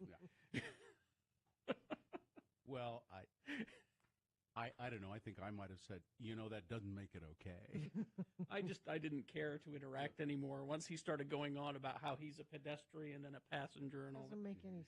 I went, okay, I don't want to talk. I don't want to talk.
Time for round 2 of your boners. Here we go. 3 news stories. These are examples of bad, stupid, or funny human behavior, and you will decide with your vote. Of these 3 candidates, which one is the worst, which one deserves to go forward to boner fight and get that chance to become boner of the day. It will go up against the winner of round 1's voting. We did that an hour ago. But we'll take both of these candidates and put them together at 9:20 this morning. That's when you'll decide boner of the day. So pick your champion to send forward from round 2. Here we go. 2 candidates now, a third after the news. Once you've heard all 3, you will vote, and one of you lucky random boner voters will receive. Our friends at Diversion Eatery have figured out how to get you a prize. They will electronically email you a gift certificate, and you can learn more about them and see their menu at diversioneatery.com. Here's boner candidate number 1. Can we charge them all with attempted manslaughter? Taylorsville, Utah. Roughly 20 people gathered in Taylorsville on Saturday to express their frustration with Governor Gary Herbert's mask mandate. The protesters plan to walk through stores in the area without masks to protest the requirement of masks, because that's what you do. You don't respect the owners of stores who say, I'd really appreciate it if you didn't come in without a mask. You don't respect them. Small business people who are trying to do their best. You're selfish. You can just stay home and not wear a mask. You have that choice. You can have groceries delivered. It works. I see some people with gas masks. I see people with gas masks and glass masks at Kish North, organizer of the demonstration. Well, nobody's come out and said, hey, you have to wear this kind of mask and make it a law. There's no law. It's a mandate. What's that? Those participating formed the Concerned Citizens of Utah Facebook group, walked through a nearby Harmon's and Walmart on Redwood Road, being tailed, I believe, by Amy Donaldson. Yes, if you go to AD on Sports on her Twitter, she has footage of this. I assume this is the same group. The reason Harmon's is so adamant about wearing masks is that the professionals are in agreement, for the most part, that this is the best thing we can do to keep our community safe, said Kent Haslam, store director of the Taylorsville Harmon's. He added that the goal of requiring masks in store is to keep shoppers safe and staff safe. But Kish North said that they oppose the mandate in the name of individual rights and the right to choose what's best for them. It's what's right for me. You know, there's a lot of individual rights that are right for me that are, you can't do. Illegal. Yeah. I always go back to the drunk driving thing. Yeah. It doesn't just affect you. You can harm other people by doing this. Not wearing a mask can harm some. If this were something that just affected you, I think you would have an argument for it. I don't care if I get sick and this only affects me, but that's not how it works. I'm glad you qualified. I always go back to the drunk driving thing. Well, no, I just think it's a perfect analogy for it. Drunk driving doesn't just affect the person that's drinking and driving. It affects other people, innocent people on the road. It's the same thing. Here's boner candidate. That's boner candidate number 1. Can we charge them all with attempted manslaughter, perhaps? Here's boner candidate number 2. I have an army of hackers and cyber sleuths. The former CEO of Overstock.com. Oh, boy. An eccentric millionaire who resigned last year after saying he had a romantic relationship with alleged Russian spy Maria Butina at the request of the FBI, said this week that he's now funding an army of hackers to try to prove that President Donald Trump won re-election. Patrick Byrne made the claim on Tuesday during an interview on One America News, a far-right pro-Trump cable channel. His accusations that Democrats manipulated the election and stole votes from Trump are completely unfounded. Still, he said, I have funded a team of hackers and cyber sleuths, other people with odd skills, in an attempt to show likewise. Mr. Byrne also spoke about his plans on several YouTube shows and podcasts hosted by individuals who promote the QAnon conspiracy theory, which allege that a cabal of elites and liberals are involved in a worldwide cannibalistic pedophile ring that Trump is fighting. At the center of the conspiracy is an anonymous character known as Q, who posts cryptic messages online. Well, Byrne said he's concerned that the voting machines used in the election were faulty and changed tallies against Trump. No evidence. But he's got no evidence. I've got a team of cyber sleuths. By the way, he's the former CEO of Overstock. He divested himself, left the company. I think he still owns part of it, but they have taken great pains to say, Mr. Byrne is not. We're not affiliated. No, please, please. But their stock still dipped because of this. Boner candidate number 2. I have an army of hackers and cyber sleuths. Now, you see, when you started the story, he was referred to as eccentric. See, when you say the things that he says and you don't have money, you're crazy. Yeah, but if you exactly. have money, Exactly. then you're Yeah. eccentric. That's the yeah. nice way to put it. All right. Coming up in a moment, boner candidate number 3. Well, you did it. You left your mark. All right, boner candidate number 3 for round 2 coming up after this. Big boy news and opinioendo. Now brought to you by.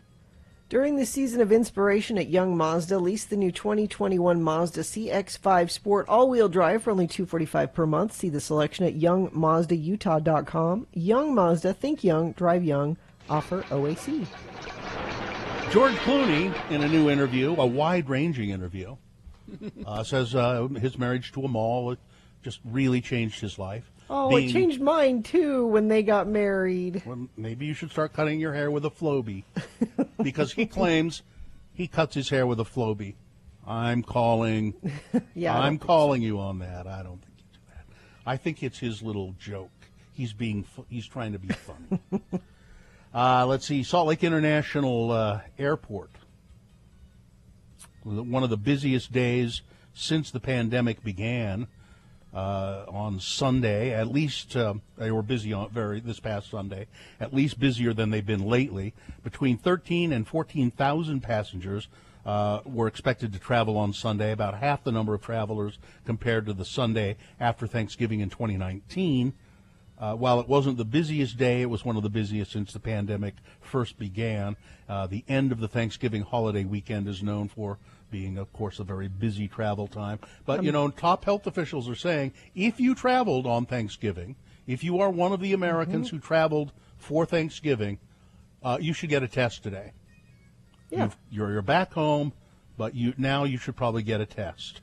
I'm confused as to why the airport was busy for Thanksgiving, because there was no shortage of information saying you probably shouldn't travel for Thanksgiving. I'm confused as to why it was busy at the airport. Well, it was not, again, it was not as busy as it could have been, but it was fairly busy.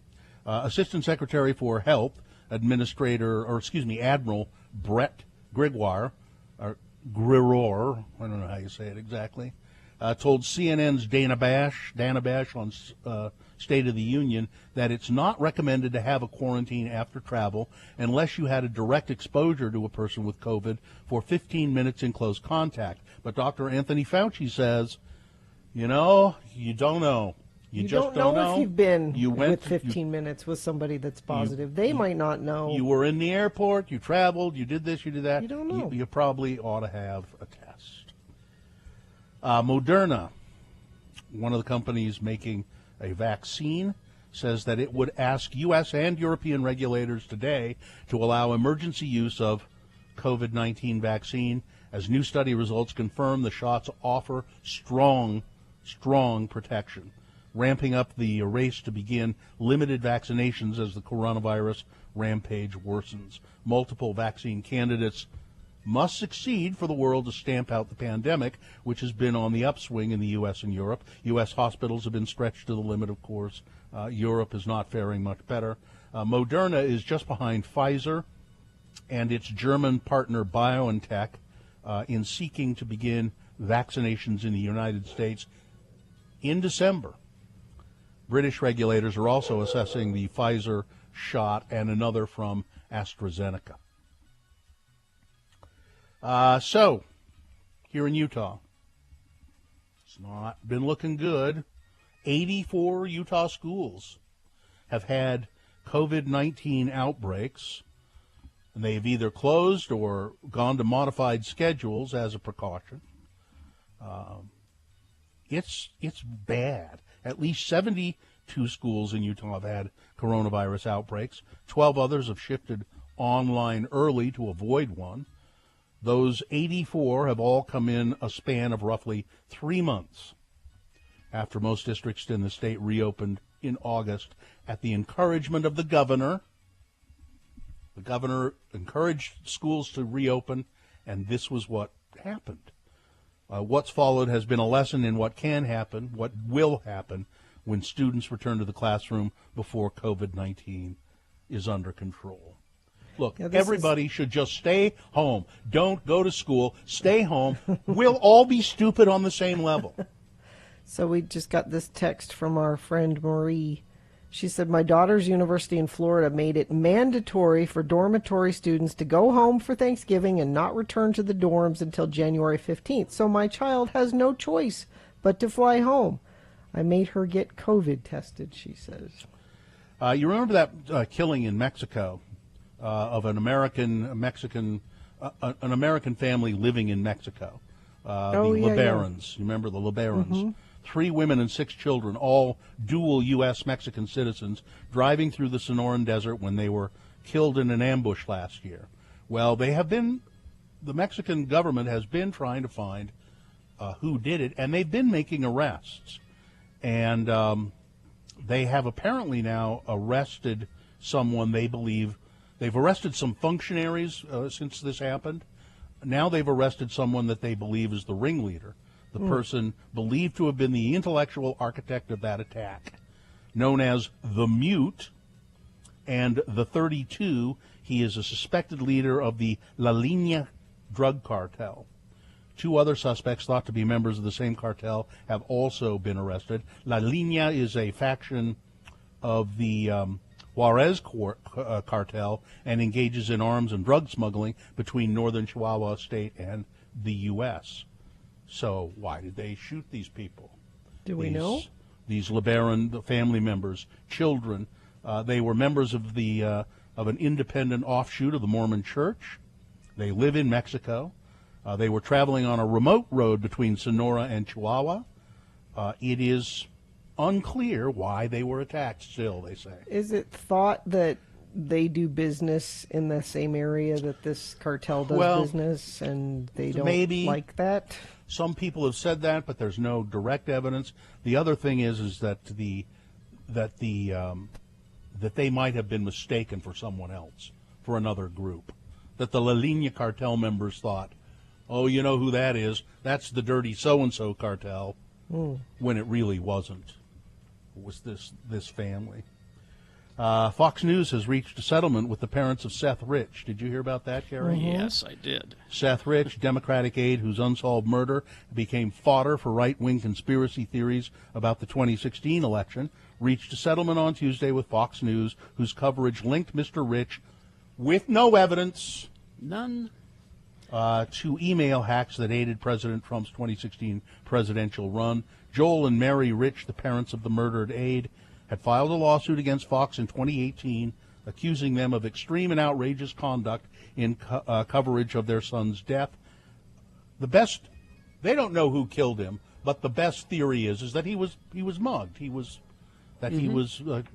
mugged and killed during a random thing. But his family, for months and months and months, begged Fox to stop spreading that rumor. They didn't just leap to lawsuit. No. They begged them to stop, and Fox doubled down on it. Sean Hannity doubled down on it. Especially, he was the worst of them all. And so now it's just like no one is going to hold Hannity accountable for this, or any of those guys on Fox that were doing it. Well, no, I understand that because the lawsuit was successful, the Riches did get a settlement. They're docking Hannity's salary. Yes, he get $50 a month into the lawsuit, kitty. Sports, weather, traffic. Sarah Fuller became the first woman to play in a Power 5 football game on Saturday when she delivered the opening kickoff of the second half for Vanderbilt against Missouri. She's a senior goalkeeper on Vanderbilt's SEC championship soccer team. Now, this is all due to COVID. They didn't have a kicker, and she volunteered, and that's pretty cool that she was able to do that. What's not cool is the NFL fined the New Orleans Saints $500,000 and took away a 7th-round draft pick because they didn't wear masks during their post-game celebration after beating Tampa Bay, league sources told ESPN on Sunday. And they're not happy about it because they say, well, we see other NFL teams that celebrate without masks on. Why aren't you finding that? You're all boners. You know what's really funny? I watched some football, and it was really amusing. I was watching on Thanksgiving Day, Thursday. The coaches have finally kind of fallen in line. Sure. They're wearing masks, but then the NFL said, no, players have to wear masks on the sideline as well if they don't have their helmet on, and right when they come off the field, they can sit down, but then they have to put a mask on. It was watching them try to comply with that. Just whenever they'd show the sideline and watching how the players were trying to they were just hilarious. And you know what's interesting to watch in some of these games where it's cold and you can see breath. It's a great visual for understanding how COVID can travel. You watch these guys talking to each other, and they're not shouting. They're just standing there talking, and you see these puffs of breath come out. It's kind of scary. That's why I only watched warm weather games. I went, oh, it's too cold there. I'm not going to watch that one. All right, that's it. Weather, it's cold. You could probably see your breath if you go outside right now. It's chilly this morning, and we'll get up to about 45 for high today. Sunny, and that's what the week looks like. Mostly just highs in the low 40s and overnight lows in the low 20s. Traffic, that earlier fire that closed down the road on 6th North and 3rd West has been reopened both directions, so that shouldn't be causing you any more trouble. You might be having trouble, though, 39th South Wasatch Boulevard in Mill Creek. All eastbound and westbound lanes are affected by that accident. And if you are seeing something and you think friends of the program need to see it, and it's safe for you to let us know, text it to us, 33986. Make sure your furnace is ready for winter. Scott Hale is offering a furnace tune-up for just $59. Call Scott Hale, 801-264-HALE. All right, here's boner candidate number 3. Well, you did it. You left your mark. This is the story of a YouTube creator hoping to leave his mark. He jumped off the Pennypacker Bridge in Austin into the Colorado River and suffered a fractured skull. The headline tells it all. Idiotic YouTuber jumps off Texas bridge, fractures skull after landing in the Colorado River. His name was Sa Fumba. I don't see no point in living a normal life, he said. You got to leave your mark somehow. Well, you did it. You left your mark. How to leave a mark. More on boner candidate number 3. All right, let's review the first 2 and vote.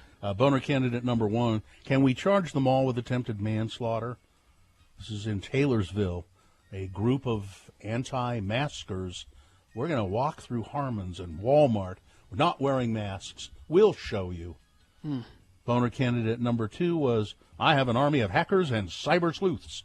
Former Overstock.com CEO claims to have hackers and cyber sleuths that can prove Donald Trump won the election. And boner candidate number 3, well, you did it. You left your mark.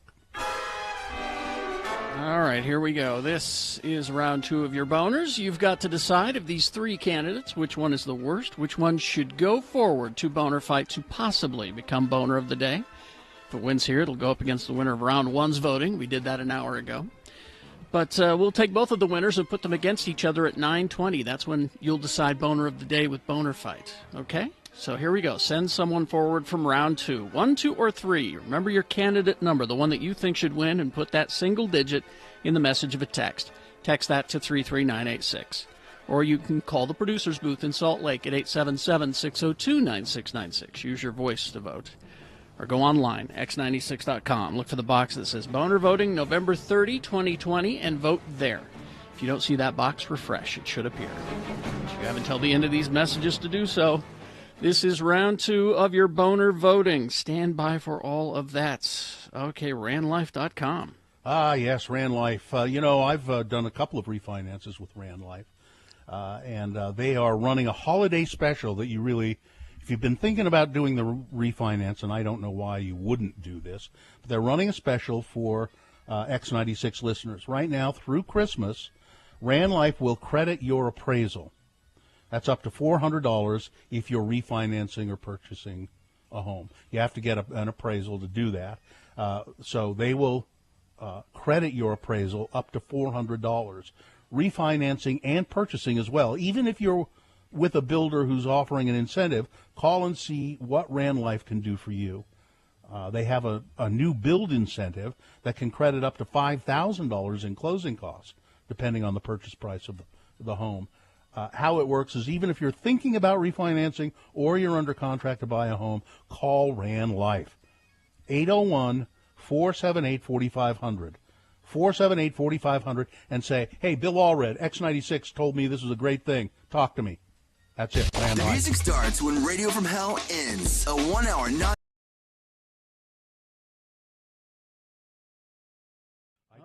I have to go over to the stairwell here and tell Chainsaw Guy that we're ready for him. To come over? Yeah. Okay. So I'll do that. So this is usually it's a best question of the week, but this week it's Chainsaw Guy is going to be answering questions from you, our listeners. So Katie has some emailed with Chainsaw Guy. Are you there? Yeah, I'm here. I'm right here, ready to go. All right. Well, then let's start. Hey, wait, who's that? That's Katie. Oh, hi, Katie. Long time no see. I love Katie. You love haunted houses, don't you? Yeah, I do. Well, we've worked together, actually, Katie. I was the chainsaw guy at your haunted house when you worked over there at the Nightmare on 13th. That's right. Yeah. Yep, all right. Well, I got a couple questions for you, sir. Okay. So, this one comes from Derek. It says, I know everyone is sick of hearing about COVID and the issues of mask wearing, but you being a person who wears a mask that I would assume would wear it always, what do you have to say to those people who believe this ridiculous idea that people cannot function normally with masks on? Well, I don't know about functioning normally, but I know that mask wearing is very important. Because I think I can sit over going on, and I think you can find out an example, and you can poke your eye out with something, or if you don't poke your eye out with something, you might take a bite. You gotta be careful, or sit in class, you'll put mask on, and then you do on the mask, you do it, we can have a snack. You can, but you've got to be careful. And I think you're very careful. And watch out for the build-up of mold. Oh. Build-up of mold. what? Mold. Okay. Behind the mask, you get some mold occasionally. Okay. All right. All right, I got another question then. What? So, what sort of advice could you give a guy who spent all of his rent money on lottery tickets, and now that rent is coming up and all of his money is in Chevron, he has no idea what to do?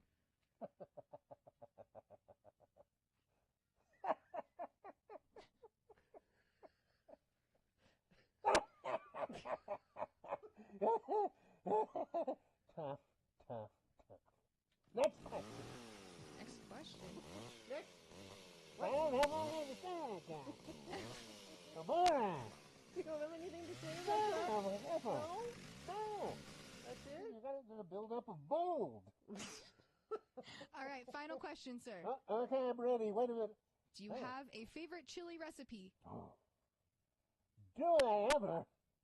I'm telling you, what you do is you take your cans home and you get your can of fiddle. And then lay up on them and tilt and turn and fiddle. And then you take your cans off and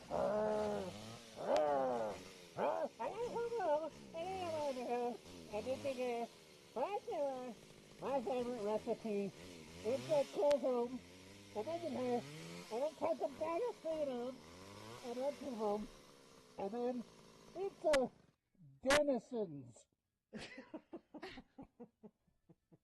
Delicious. Denison's. All right. Canned chili. Well, Chainsaw Guy, I know you've been super busy. This is your busy time of year, and for you to take just a few minutes with us every year at Halloween, it doesn't feel like Halloween unless we talk to you, and you are always so helpful and have great advice. Well, thank you. I've got to go back and work on. I'm remodeling my rec room, you know. Oh, so yeah. I got to go back and work on that. I built this display case for all of my old Playboy magazines, and now I'm going to build a little rack where I put all of my Perry Como records. Perry Como records. Perry Como. Listen, you put on a Perry Como and open a Playboy. Can of Denison's and I'm set. Okay. See you later. Happy Halloween, Happy Chainsaw Halloween, Guy. sir.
All right, so let's award round 2 of your boners here. Let's. It's brought to you in part by Let's see. Well, we had potato bar. We had all the fixings. We had chili. We had shredded cheese. We had bacon. It was a potato bar. And get takeout from Diversion. Feed 4 people from just $30. Get 30 wings with 2 sauce choices, 2 side dips, and 2 regular sides, fries or chips and salsa. Open daily from 11 to 9, 3rd West, 535 North, diversioneatery.com. Boner candidate number 1. Can we charge them all with attempted manslaughter? It's a group marching through stores in Taylorsville without masks to protest the mask mandate. Boner candidate number 2. I have an army of hackers and cyber sleuths. Former Overstock.com CEO Patrick Byrne claims that he has all these hackers and cyber sleuths that can prove Donald Trump won re-election. And boner candidate number 3, well, you did it. You left your mark all right. An idiotic YouTuber jumping off a Texas bridge, cracking open his head after landing in the Colorado River. He didn't die, by the way. No. He didn't die. I don't know who won. I don't believe I've been sent that information, have I? Is that? I don't have it.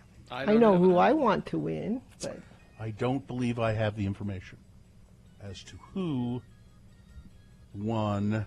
It's coming, apparently. Round 2 of your boner voting here on the Radio from Hell show. Looks like number 1 won, according to Skip. Can we charge them all with manslaughter? Okay. Good. That's number 1. Okay. That was my choice also. That is your winner of round 2. It now goes forward, might be boner of the day. We'll take both of our winners, and you will choose who is boner of the day at 9:20 this morning with Boner Fights. Is everything okay there in the producer's booth? Is it all right? Skip and Miriam are okay? Yeah. All right. Okay. Is this a sponsored feature, Gina? Yes, make sure your furnace is ready for winter. Scott Hale is offering a furnace tune-up for just $59. Call Scott Hale, 801-264-HALE. Brand new episode of GeekShowPodcast.com available right now. Name of the episode is Whose Dog Is That? Coming up. Now, we recorded this episode on Saturday. We didn't find out about Dave Prowse until after we recorded the show, so we were unable to, as we usually do, raise a glass, raise a toast to our recently departed Dave Prowse. X96.com/live. I want you to come and take a look here. I've got an action figure here autographed by Dave Prowse. Oh, because we interviewed him. Yeah, he was here. This was back in 07, I believe.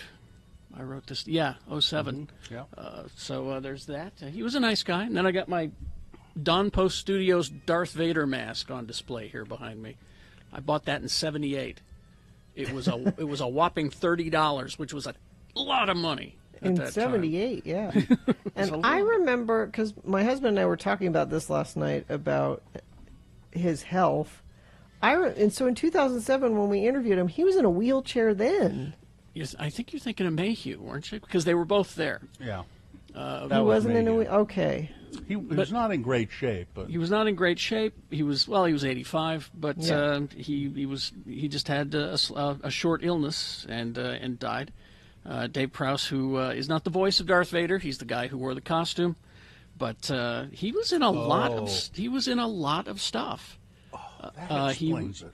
I thought, how could he be dead? Because I saw pictures of him with Darth Vader, and I thought, how does that work? But he was in Casino Royale in 1967. He played Frankenstein 3 times in the Hammer horror films with Peter Cushing, who he eventually worked with on Star Wars. He was in A Clockwork Orange. And it was when he was in A Clockwork Orange that George Lucas saw that movie and said, tall guy, come here. I need you. Acting tall guy. Acting tall guy, would you prefer to be Chewbacca or Darth Vader? And he said, I'll be Darth Vader because the bad guy always... He didn't know that Vader was going to be wearing a mask the whole time. He didn't know that. He also didn't know that his voice would not be used. That was a surprise to him as well. But he did it anyway. But he did it anyway. He also helped Christopher Reeve bulk up for Superman. Because he was a bodybuilding champion. He was, Mr. Universe in 1960. Oh, yeah. And a weightlifting champion for all those years. He was in the Beverly Hillbillies, The Saint, and Doctor Who. But it was this is what made him famous. But he said that the greatest thing that he ever did was he was the Green Cross Code Man in a series of public service messages in Britain about helping kids cross the street. And he said it's the best thing he's ever done. Look, it's Green Cross Man. Looks like you two need a lesson in crossing the road. My little friend is going to show you how. So a robot First, shows up. find a safe place to cross. Here? A safe place away from parked cars, where you can see the road is clear and drivers can see you. Stop near the curb, but not too close. Look all around and listen for traffic. If traffic is coming, let it pass. So he's in this white kind of superhero costume with a green cross on his chest, you know, helping these kids learn how to cross the street. Yeah. We won't be there when you cross the road, so always use the Green Cross Hound. So, but he said that was the greatest thing he ever did. Dave Krause. That was way better than Darth Vader. I think so. Yeah. His voice not as intimidating as James Earl Jones, I will say that. While you're looking for things to watch on the internet today instead of working, you can look for the Green Cross Code Man with David Prowse. He did 2 or 3 of those. But also look for a trailer for the Christmas special, the Doctor Who Christmas special. They happen every year. And we got our first trailer for it this time around. And let alone travel with her. What's notable Being about with the this... doctor, you don't get to choose when it stops, whether you leave her or she leaves you. It's called Revolution of the Daleks, and it looks like Jodie Whittaker's companions are on their own because the Doctor is in some sort of space jail. Oh. And so they have to fight the Daleks with the help of Captain Jack is back. He has returned. So that will be on New Year's Day on BBC America. You can watch the Revolution of the Daleks Doctor Who Christmas episode as they do every year. There you go. So you can watch that. Another video you need to look for, and I can't play this one for you. It's just look for. It's called let's see, Sessions with Stan. Okay. Look for Sessions with Stan. Don't do it while your boss is around. Who's Stan? Stan Lee. Okay. It's Stan Lee commenting on the most flexible word in the English language. Oh. You've never heard Stan swear before. No. It's kind of a treat. So I thought the most flexible word in the English language was please. Even more flexible than please. Thank you. Look for that. Let's see now. Apparently, Netflix has made a bid for Godzilla vs. Kong. Because movie theaters. Warner has turned down Netflix offer, remembering that they have HBO Max. It's still up in the air where Godzilla vs. Kong will land, so be careful there. When you have been watching on Disney Plus, if you've been watching Black Panther, you may have or may not have noticed the beginning montage of all the Marvel movies. It's the dun dun dun dun dun. They have recut it, the opening credits. That was a tribute to Chadwick Boseman on what would have been his 44th birthday. Oh, and so that's kind of cool with these streaming apps, is that you can change things and put them out there into the world, like cutting something out of a show that you didn't intend. For example, if you watched the original broadcast, like the day it was released, of Season 2, Chapter 12 of The Mandalorian, you saw what is being referred to in geek circles as Jeans Guy. Because I read about this. Yeah. There's just a shot, apparently, where there's a guy standing off. He's supposed to be off camera, but he's not off camera enough. And so he's standing there in his khaki jeans, and you can see him as Carl Weathers is shooting at people, stormtroopers. They were able to edit that out and put it back out there. So you can't see Jeans Guy anymore. Because that on takes you out of it. It just does when Well, you see that stuff. I watched it when it was aired, and I didn't see Gene's guy. I mean, you really had to have been watching to spot Gene's guy, but he's not there anymore. I didn't see the Starbucks coffee cup in Game of Thrones either. Yeah, I didn't either. No, I saw that. But there you go. Traffic, Gina, please. Fender bender southbound I-215 approaching 7th North exit. Cars are off to the left shoulder there. Stop and go traffic southbound I-15 through Sandy as Highway Patrol is performing a slowdown. Let's see. Looks like that's about it. I'll check our message stream, see if friends of the program has sent in anything. Nope. But if you see something and it's safe for you to text it to us, you can do that at any time. 33986. All right.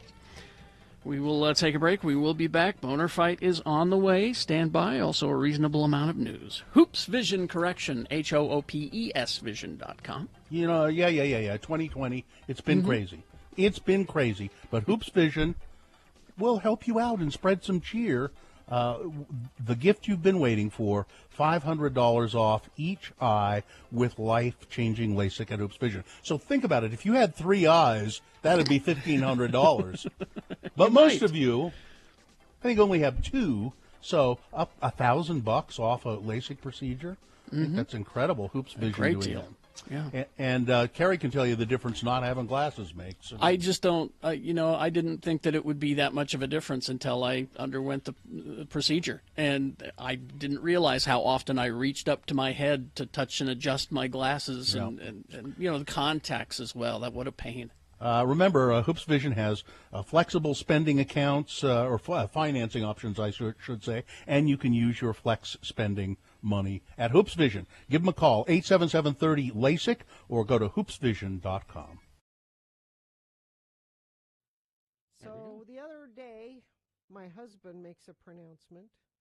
Dr. Jones, he says, our family is going to start a new bedtime ritual, and it involves golden milk. Can you do this while you're clothed? Yes. Okay. And I said, what is golden milk?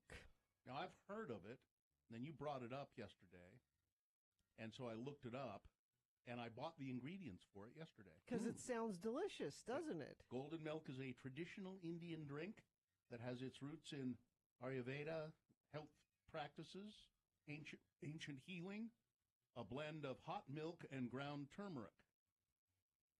Now, this recipe that I have, shall I read it and see if it's similar to your husband's? Yeah, let's see what yours. So it goes on to talk about the benefits of golden milk. Turmeric is a known anti-inflammatory. Which is a good thing to have before bed. Yeah. So you take a cup and a half of light coconut milk.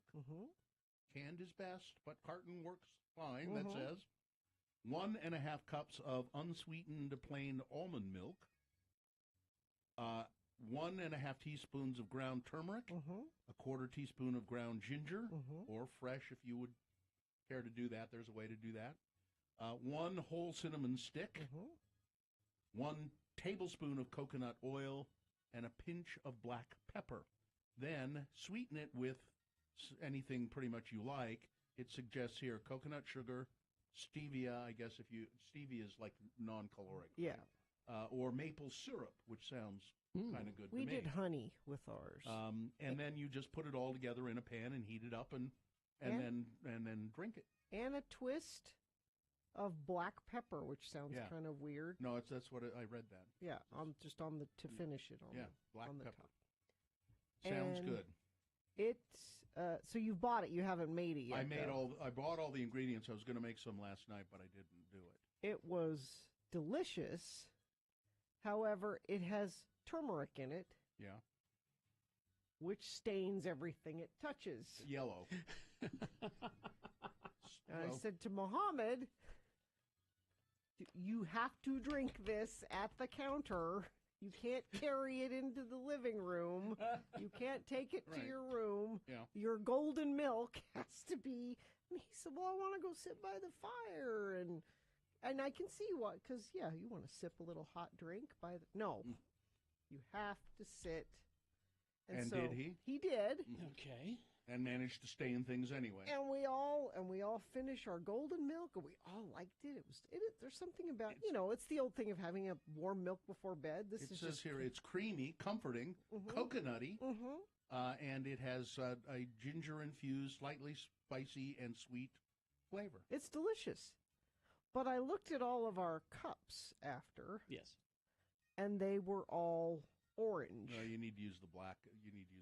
And I said to the kids, if this becomes a nightly Jones family tradition, I'm going to have to supervise the drinking of it as well as the teeth brushing after it, because we're all going to end up with orange teeth if we're not careful. Here's what you need to do is make sure you drink it. Use the same cups every time, so it doesn't matter if they're stained. These are our turmeric golden milk. These are the golden milk cups. Yeah, golden milk cups. Yeah, I can't wait to try it. I think I'll make some Indian food tonight and then have it after dinner. I think you'll love it. And it sounds great.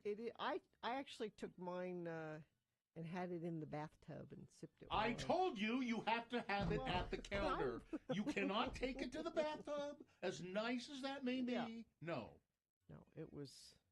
I don't was understand lovely. why there's a double standard for parents and children, and there just shouldn't be. That's not fair. There shouldn't be? No.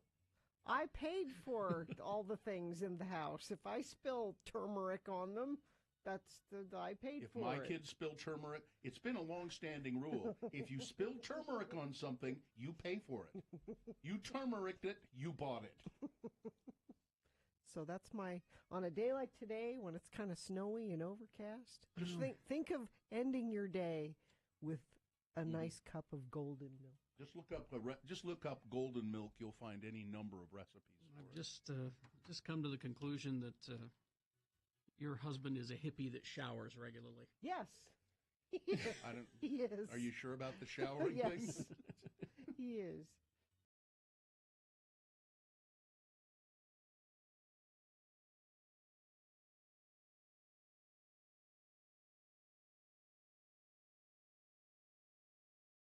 Back in the day, we had these mascot animals living at our studio up in Ogden. We had Farnsworth, the cat, and Farnsworth just had the run of the place, and there were a lot of mice in the building, so he kept the mice down. And Farnsworth was he was really a great cat for the most part. He was almost jet black. Had a broken tail. Yeah. Oh, that's right. He had a crooked tail. Yep. And Farnsworth went missing once around Halloween.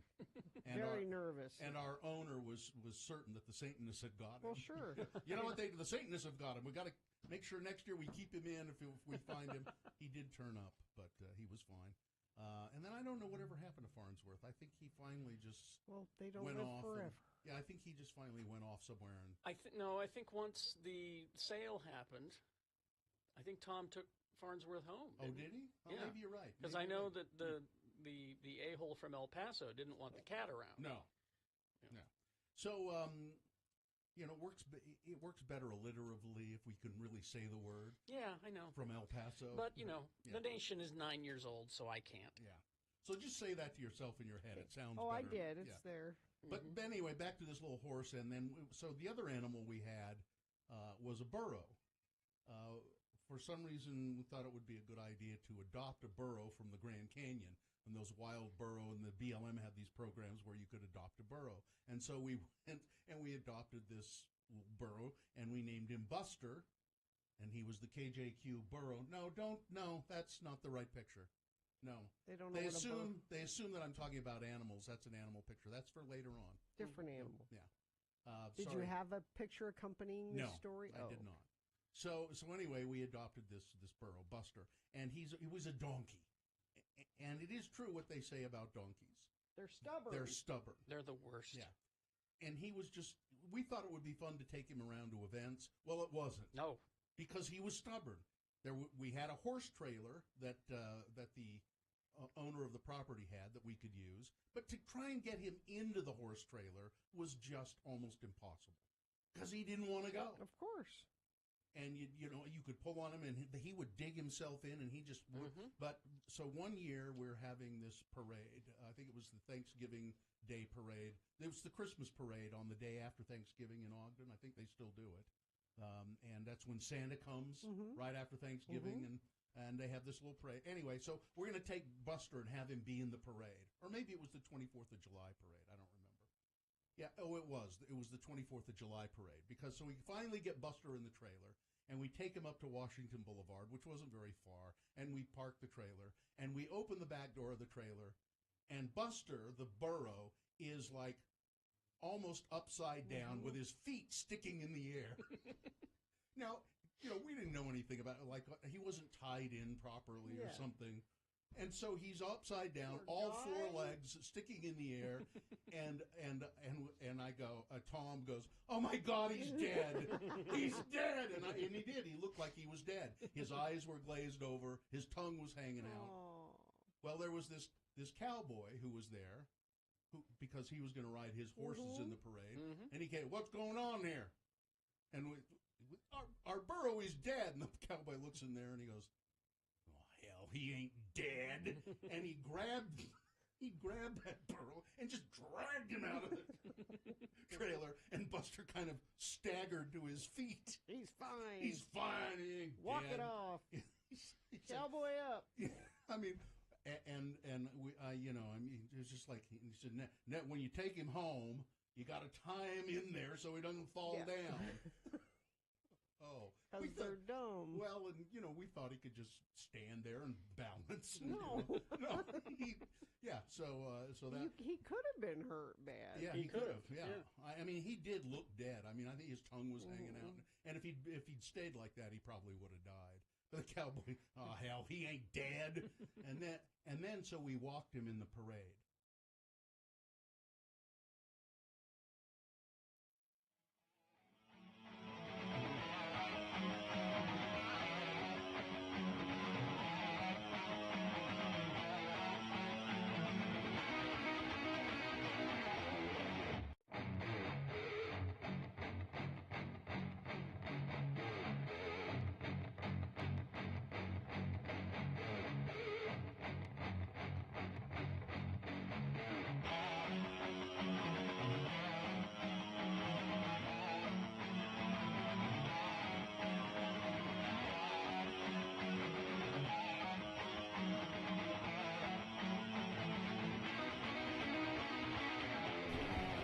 In 1955, William Broad was born.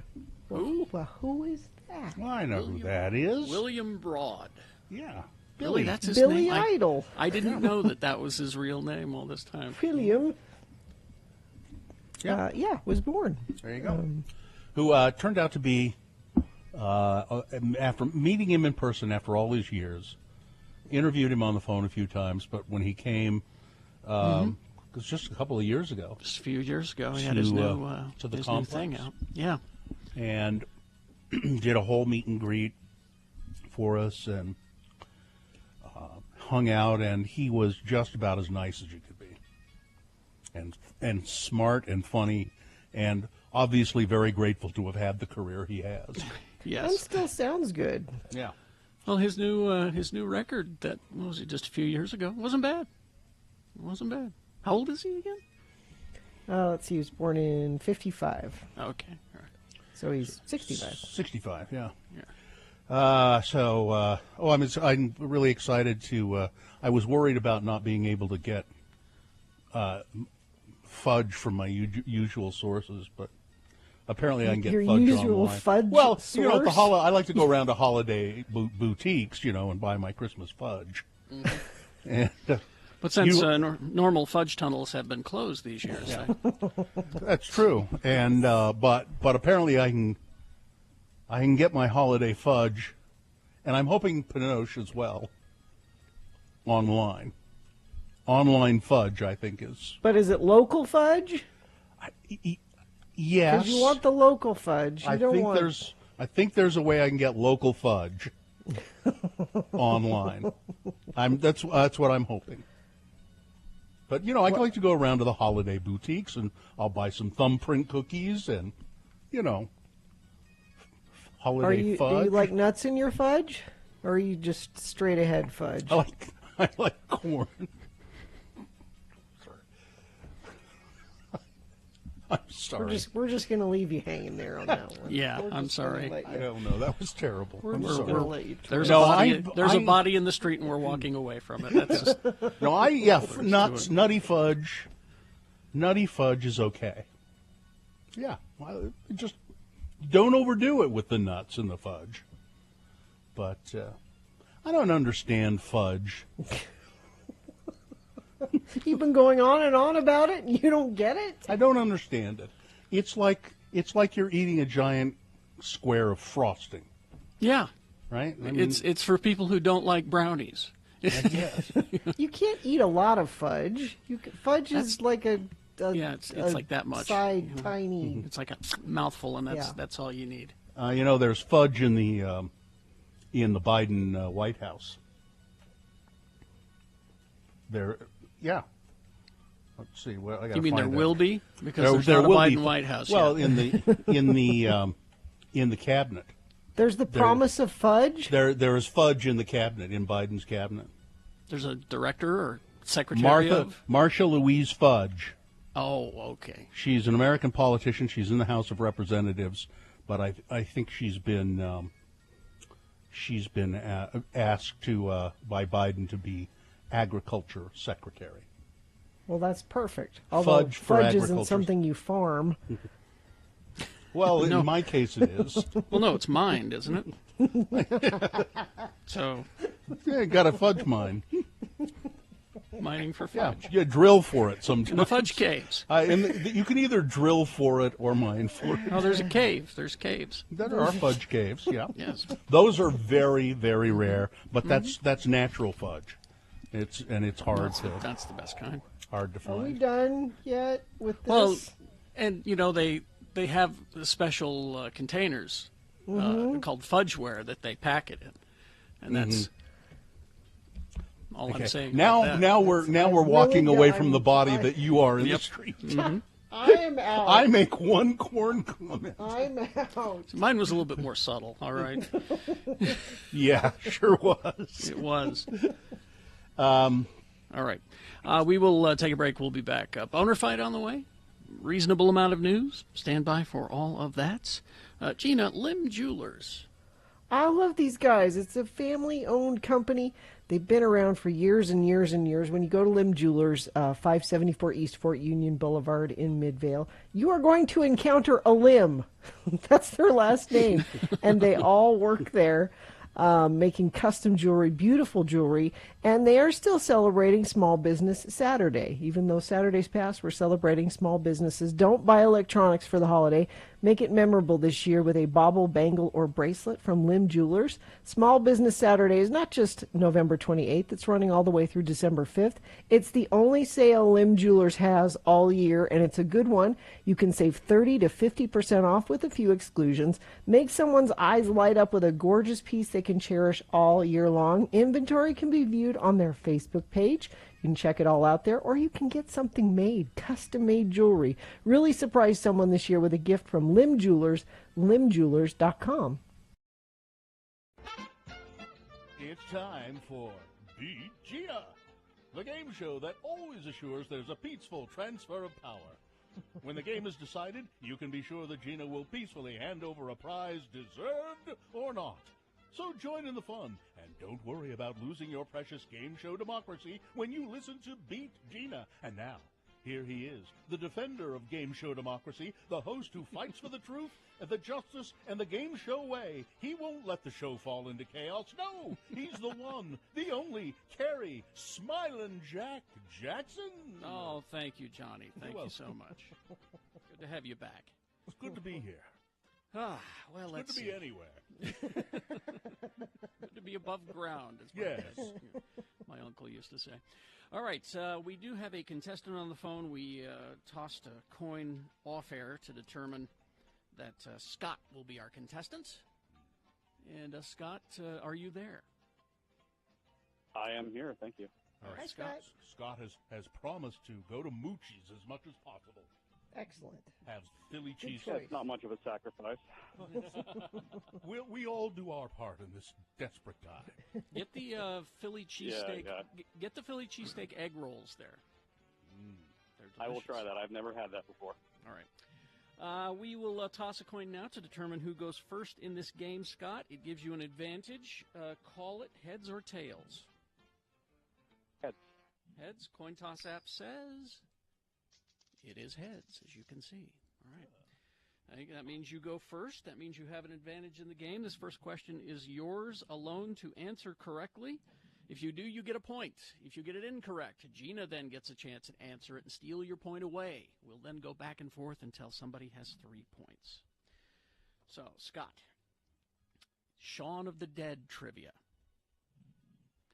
First question. What pub does everybody take refuge in? It's the name of the pub that everybody takes refuge in. Is it A, the Winchester, B, the Dorchester, C, Squatters, or D, the Sun Trap?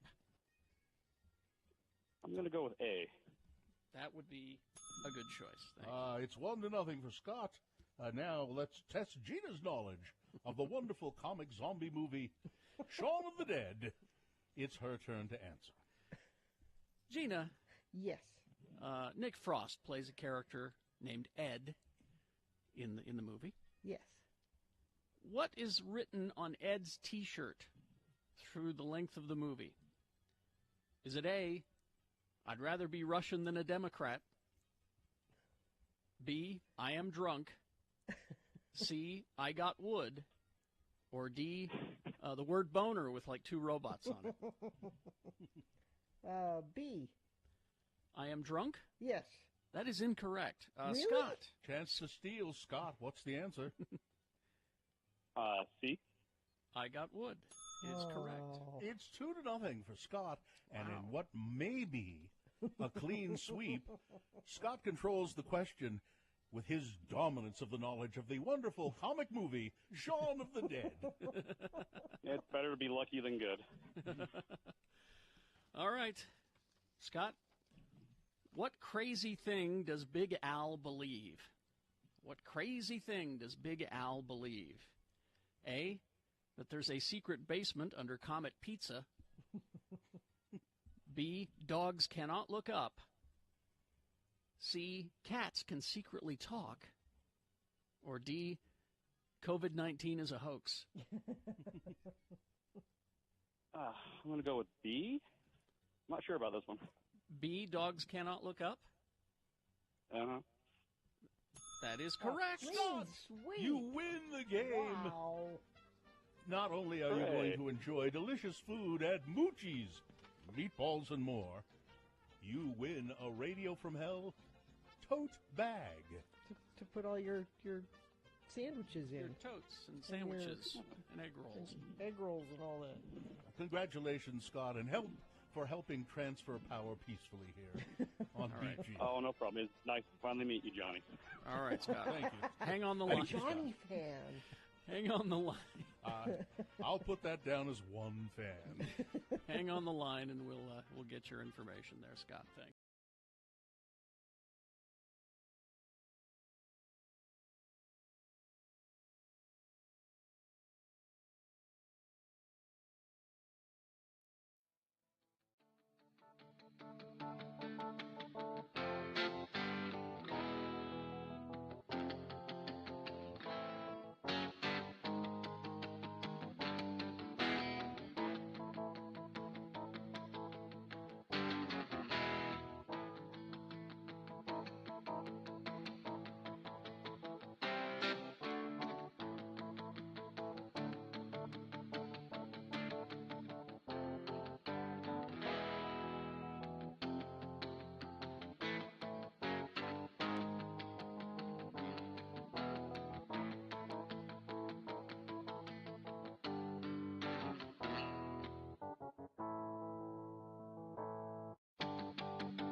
All right, 9:23. We got like 5 minutes here, so a reasonable amount of news brought to you by Young Mazda leased the new 2021 Mazda CX-5 Sport all-wheel drive for only $245 per month. See their selection at youngmazdautah.com. Young Mazda, think young, drive young, offer OAC.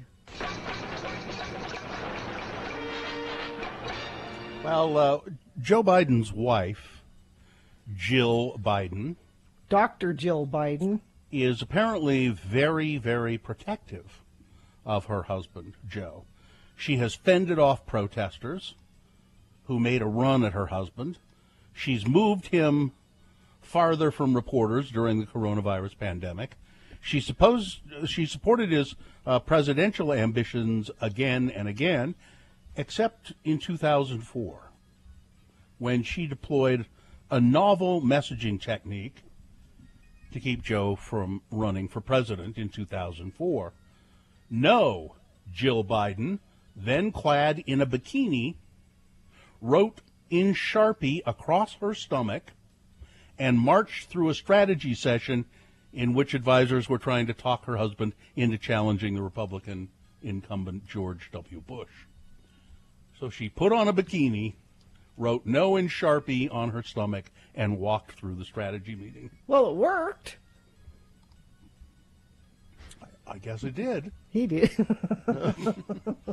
Just not. It's a little extreme. Protecting Joe stands Clearly, out. she wanted to go to the beach and not have to deal with the rigors of Well, Joe looked up and campaign. said, "You're not pregnant, huh? No, you're not." So she protects Joe. It's among her many roles. They've been married 43 years now. She's his second wife. His first wife, as most people know, was killed in a car crash. Her husband's career moved him from the Senate to the presidential campaign trail and the White House as President Obama's vice president. She's a wife, a mother, a grandmother, an educator with a doctoral degree, as well as a noted prankster, as you can tell by that bikini stunt. She makes a heck of a plate of holiday fudge, and she really does stick up for her husband physically. She has been known to get between protesters and other people trying to approach him and fend them off. Now, she says it's mostly people who are benevolent. They want to be in contact with Joe. He attracts people who seek comfort, and they want him to comfort them. And she said, we can't have him doing that. But she wasn't watching out for him very closely here just recently, because Joe was playing with the dog, Major, the German Shepherd. Joe Biden, president-elect, roughhousing with his German Shepherd. He's a big dog. Yeah, and the animal is pretty big, too. But, so he's roughhousing with Major, and Joe has broken his foot. He's got hairline fractures in his foot, and he's going to have to wear a boot. Yes, Carrie, you I'm getting a correction in this story. Apparently, the hairline fracture on his foot was not from playing with the dog. It was from kicking Trump's ass. Okay. Sorry. And apparently, another kind of pet is coming into the White House. Cat. They're going to have a cat, too. Do we need 2 dogs and a cat? I'm happy with just the 2 dogs. Sure, why not? I say the more the merrier. You know, John F. Kennedy had a pony named Macaroni. True. Not in the White House. Yes. There was a pony. It was his kid's pony, and it was called Macaroni, and it was at the White House. So his kids could ride the pony. At the White House, or it was in the White House? Well, it was where you don't keep a pony in the house. That's what I'm saying. There are presidents who've had possums as pets in the White House. And Theodore Roosevelt had a whole petting zoo. Teddy Roosevelt. No monkeys, though. I didn't see any. I looked through, and I didn't see any accounts of monkeys in the White House. Elect me as your president, and I will be the first president to have a pet monkey in the White House. West Jordan police have arrested a woman for shooting a boy with a bow and arrow. Officer Joshua Maines said that he was called to the scene of a reported stabbing. When he arrived, He found the boy with a large cut on his leg. The boy said he had been shot with a bow and arrow by an adult woman. Wow. Witnesses told police that the woman got into a fight with the boy while she was standing on her roof. She said, "Don't come back here, I'll kill you." Well, she warned him. Wow. She shot him with a bow and arrow. And I don't know how crazy would you have to be, but more than 100,000 people signed up as volunteer of the seas for Royal Caribbean government-mandated test voyages, where passengers sail free of charge. Hundreds of people signed up after the company put out a call last Saturday, setting up a Facebook page and asking for volunteers who were eager enough to sail for free aboard a cruise ship during the COVID-19 pandemic. And just like that, 100,000 people volunteered. It's 100,000 people with death wishes. And in Ukraine, a man is quoted as saying this: "I've never seen so many toadstools." There is a bumper crop of mushrooms this year in Ukraine.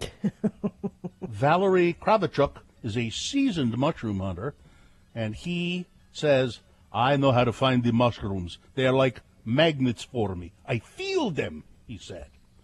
This fall, Ukrainians have been driving their cars down country roads, getting out, walking deep into the forest for the world's most socially distant pastime, mushroom hunting. By serendipity, the country had a bumper crop of mushrooms in a year when gathering them remains one of the few activities that people wanting to get out of the house and avoiding other people can do. Oh, yeah. Okay. So good for them. Is a bumper crop of mushrooms. Yes. I can feel them. This one's a blusher. Mm-hmm. It's Boner Fight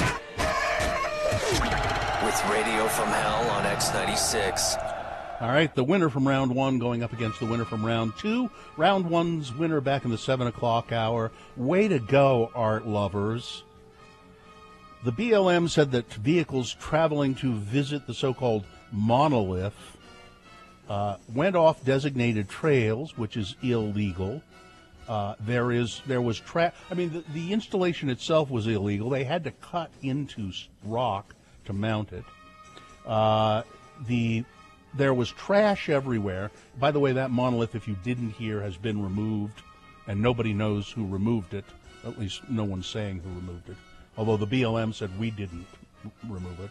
But there's trash everywhere, including human excrement, because, there are no porta potties there, so what are you going to do? And that goes up against number two. Can we charge them all with attempted manslaughter? A group marching through Taylorsville stores in protest of a mask mandate. Okay. All right, here we go. This is Boner of the Day. You've got to decide of these two candidates which one is the worst, which one deserves to be Boner of the Day for today. 1 or 2. Remember your candidate number, the one that you think should win. Put that number, that single digit, in the message of a text, and then you text that to 33986. Easy. Or call the producer's booth in Salt Lake, 877-602-9696. They'll take your voice vote. Or go online, x96.com, look for the box that says Boner Fight, November 30, 2020, and vote there. Excuse me, if you don't see that box when you get to our website, refresh your browser. It should appear. Then you'll be able to vote online. You have only until the end of these messages to do it. Let's go. This is Boner of the Day. The music.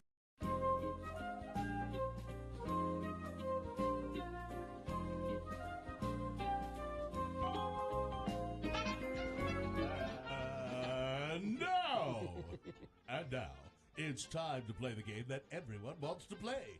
It's Beat Gina! Beat Gina brought to you today by Hastur Games. Hastur Games in Midvale has the best selection of board games, Magic, and Dungeons & Dragons. And Hastur also buys used games. Hastur Games on 6831 South State Street, or go to HasturGames.com. And today, one lucky contestant will win a Fat Cats gift card. Yes, but that's not all. Another contestant, no, the same contestant, will win a Radio from Hell tote bag. And now, Here's the man who can host a game show with one hand tied behind his back.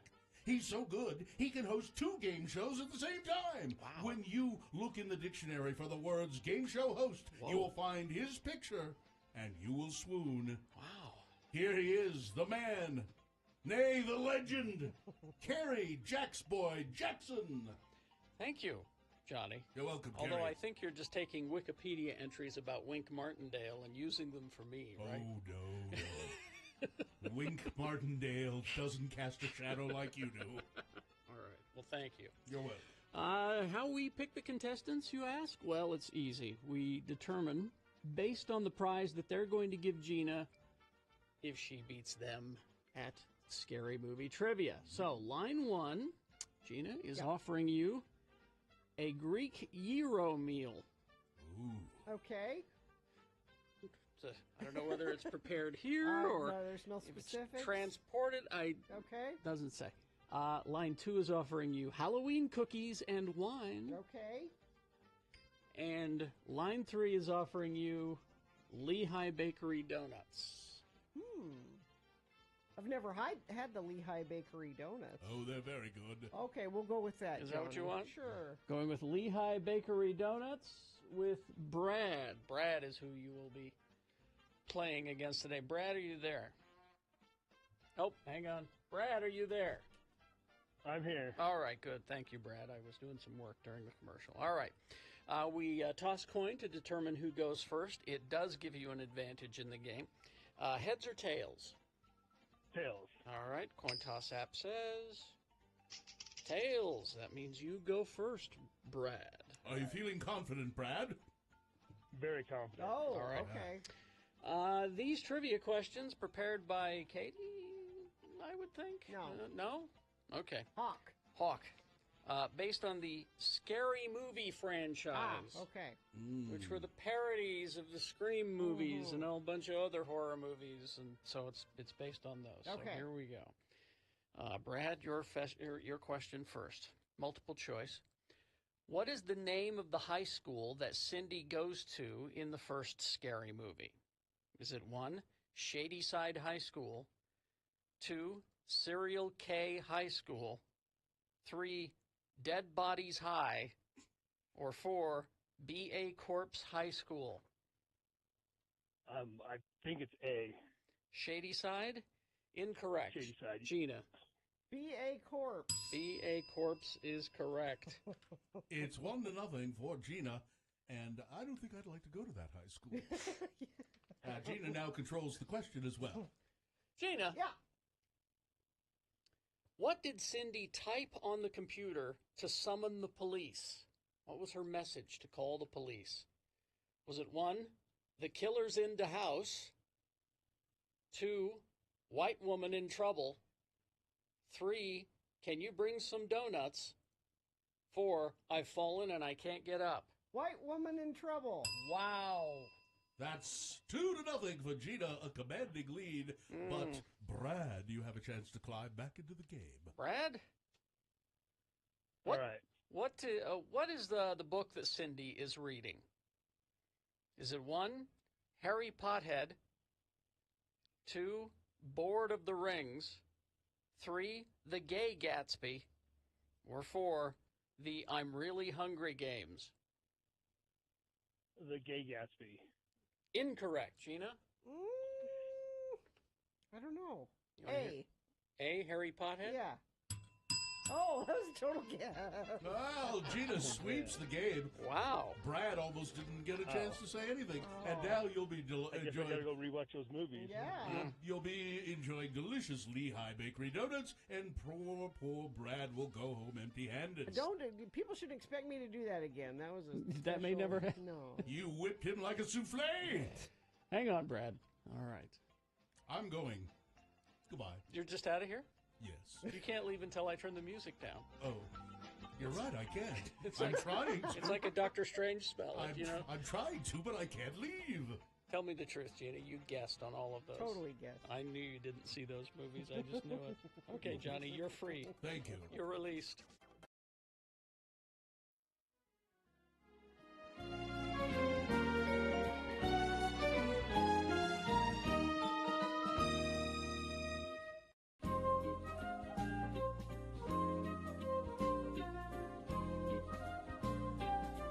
9:38. Let's award Boner of the Day.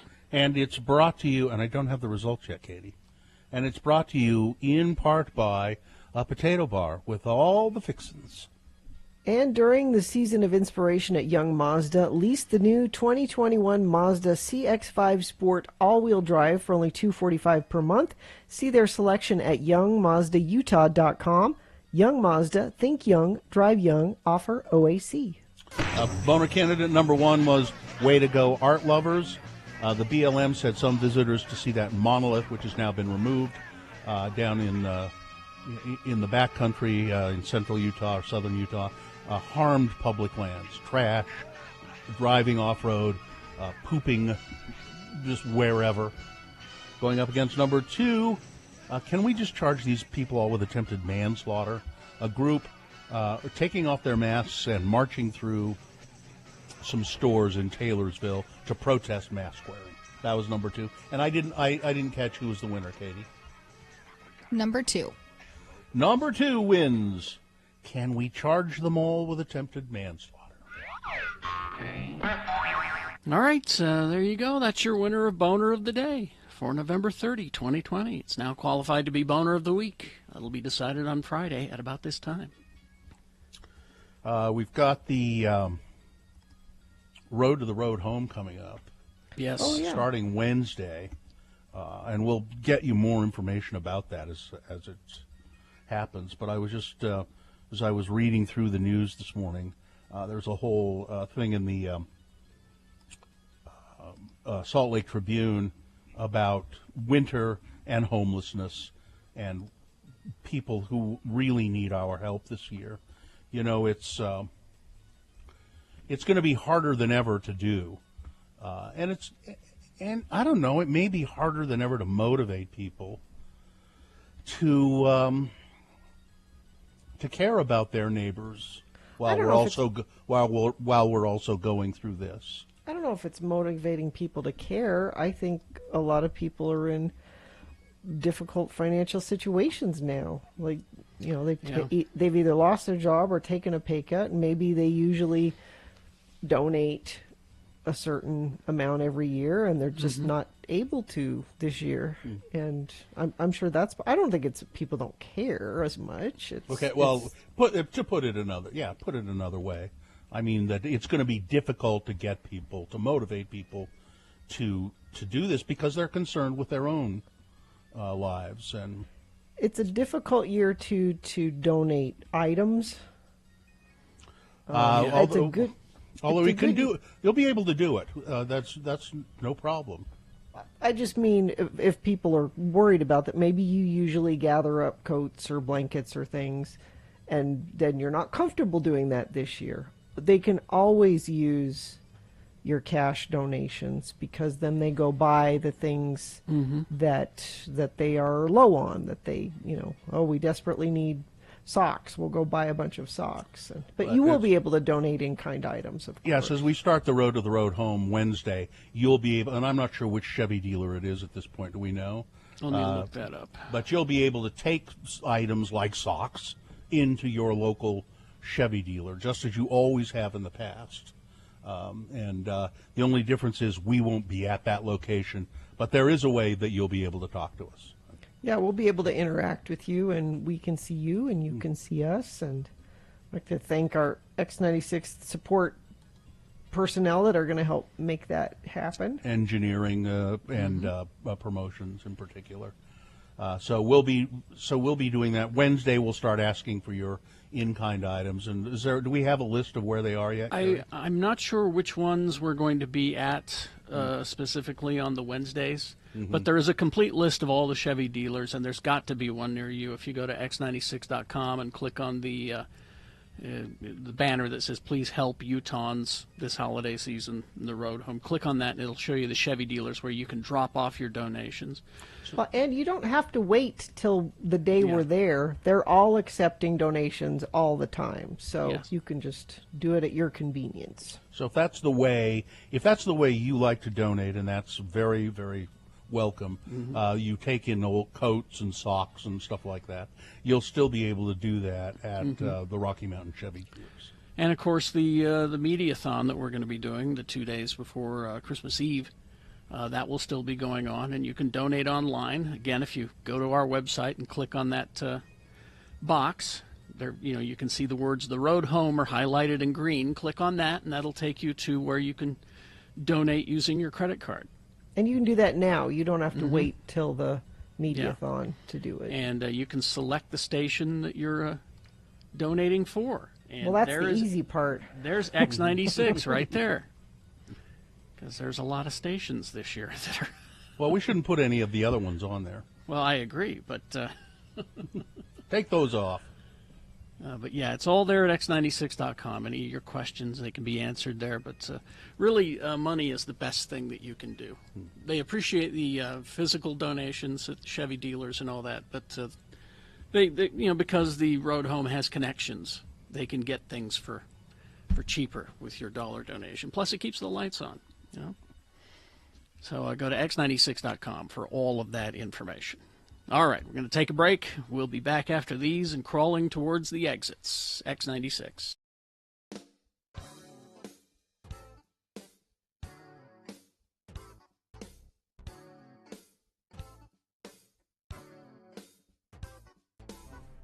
It is the 23rd century. Humans have left the lonely confines of planet Earth and have sought their destiny among the stars. While many things have changed, one constant remains: the need for young men to venture forth and do the work of the Lord. This is the tale of two such men who at the age of 19 have answered the call of their general authorities and are embarking on a 2-year mission to spread the gospel throughout the entire galaxy. This is the story of Space Elders!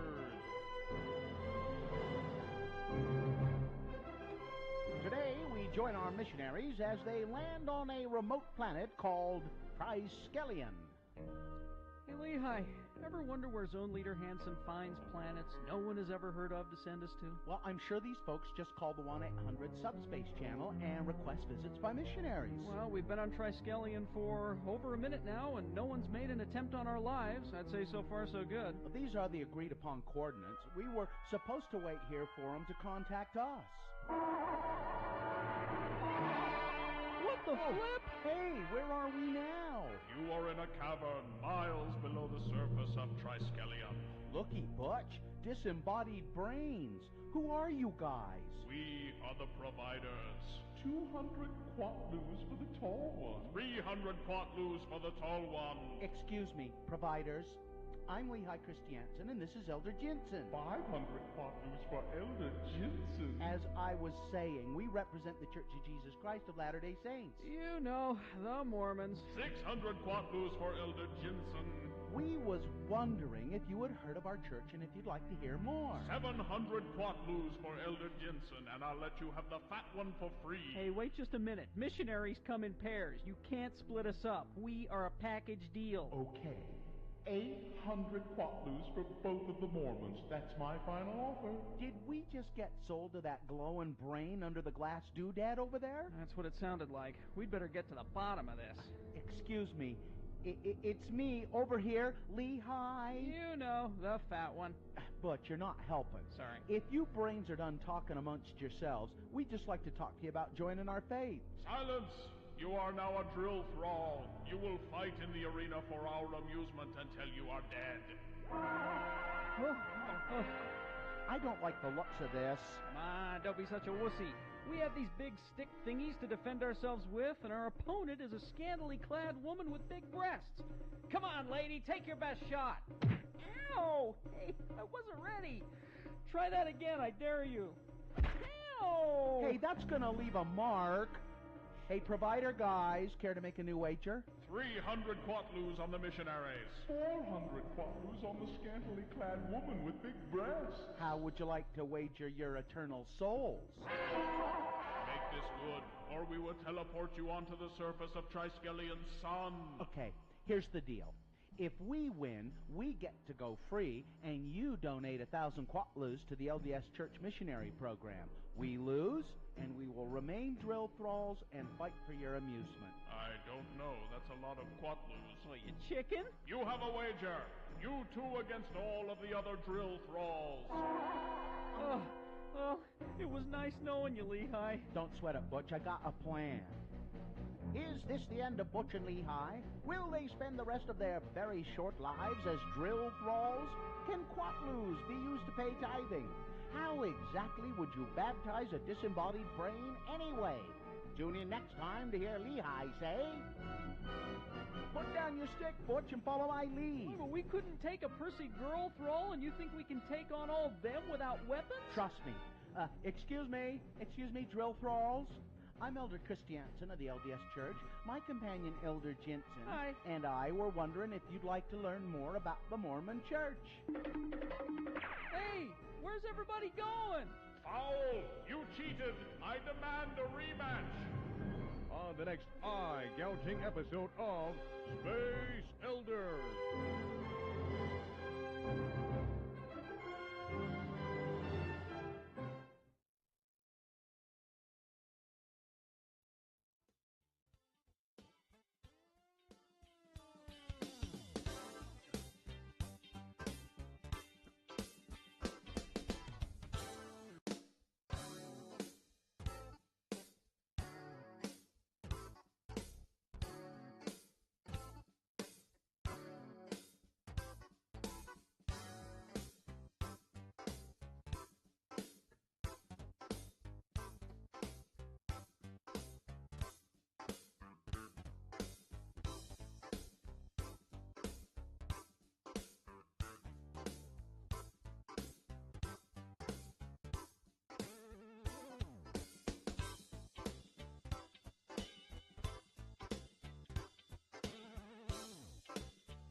You know what? There is, I'm excited. I got yesterday at the grocery a new variety of apple. They're still making new varieties of apples? Absolutely. This is called, so I do my shopping online, and I'm looking at the produce, and Harmon says, well, we have this new variety of apple, the Rocket apple, Rockit. It was developed apparently in New Zealand, but they're growing them in Chelan, Washington now. It is a unique apple variety, and I got some, and they're delicious. It grows small, so they're little apples, little tiny red apples. Then aren't they bitter? No, they're great. Small apple variety. They are sweet and crunchy. They are convenient, natural, and healthy, perfect for busy lives and active lifestyles. Well, you mean like all apples? They're grown. No. Those aren't special. No, those honey crisp apples, they have gotten out of hand. They're not convenient. I bought one the other day. It's as big as a baby's head. They're not convenient for busy lives. No, not convenient. You're saying that's too much of a commitment? It's too much apple. It's difficult to carry. It's hard to finish the whole thing, and then it goes all brown. I'll tell you what. Try these Rocket apples. Now, you give me one of those Honey Crisps and a jar of peanut butter, I'm set for the day. That's it? Carrie, I'm glad I don't have that kind of time, okay? I just slice that up and just dip and dip. And I'm Actually, good for these are, try them. They're really good. These came in a plastic container, and there are probably about 24 apples in You this committed container. to 24 apples, sight unseen, taste untasted? Gina, You I'm a just brave bought person. I go out there. apples? I go out there. I've always See, done I that. would order one, and if I liked it, then you get the big You can't. bag. No, it comes in the one container. But Gina, the thing is, if you eat one and you go, I don't like these at all, I throw the rest of them away. Well, it's a waste. No, it's not. I compost. dumping 24 perfectly good apples in the compost heap. I'm getting reports that people feel that the rocket apples are too overpackaged. Yeah, yeah. I mean, they put them in a plastic tub essentially. Mhm. You should be able to buy them in well, they probably want to protect them from bruising as much as they can, but it's idiot. But they are good. They are delicious. I was pleasantly surprised. Mm. Well, leave one on your porch. I'll drive by and get it, and I'll try one, and then if I like them, I'll get the 24-pack. So what is it I'm supposed to do for you again, Gina? Just put an apple out on your porch, and I'll come by and get it. Okay. Because I don't want to commit Might to be hard to 24 apples. Might be hard to spot. During the plague of 2020, we'd put apples on people's porches because that's what you did at the time. It's a story I'll be telling people years from now.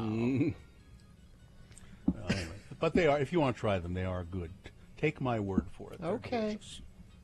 And some of them are really small, like the size of a ping pong ball. And then some of them are small, a little bit larger, but none of them are. I mean, they're not as big. Like to me, a good size apple is like a hard ball, a baseball. That's a good size for an apple. And I think a softball. Well, now you're getting those Honey Crisps are just getting out of hand. They really are. Yep, that's a meal. The apple that eats like a meal. They're for sharing. Made in a lab just for you. Mm-hmm. Thanks, Monsanto. Where do I get these apples? At your store. Go to the store Yeah. where you buy apples. Harmon's had them, okay? That's where I got them, Harmon's.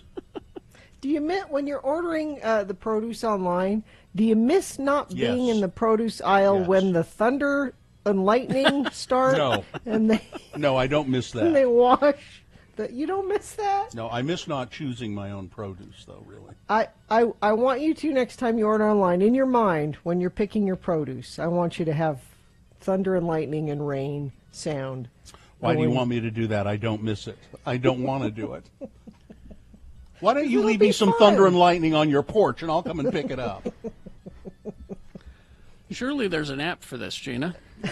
I bet there is. Miss shopping in the produce section?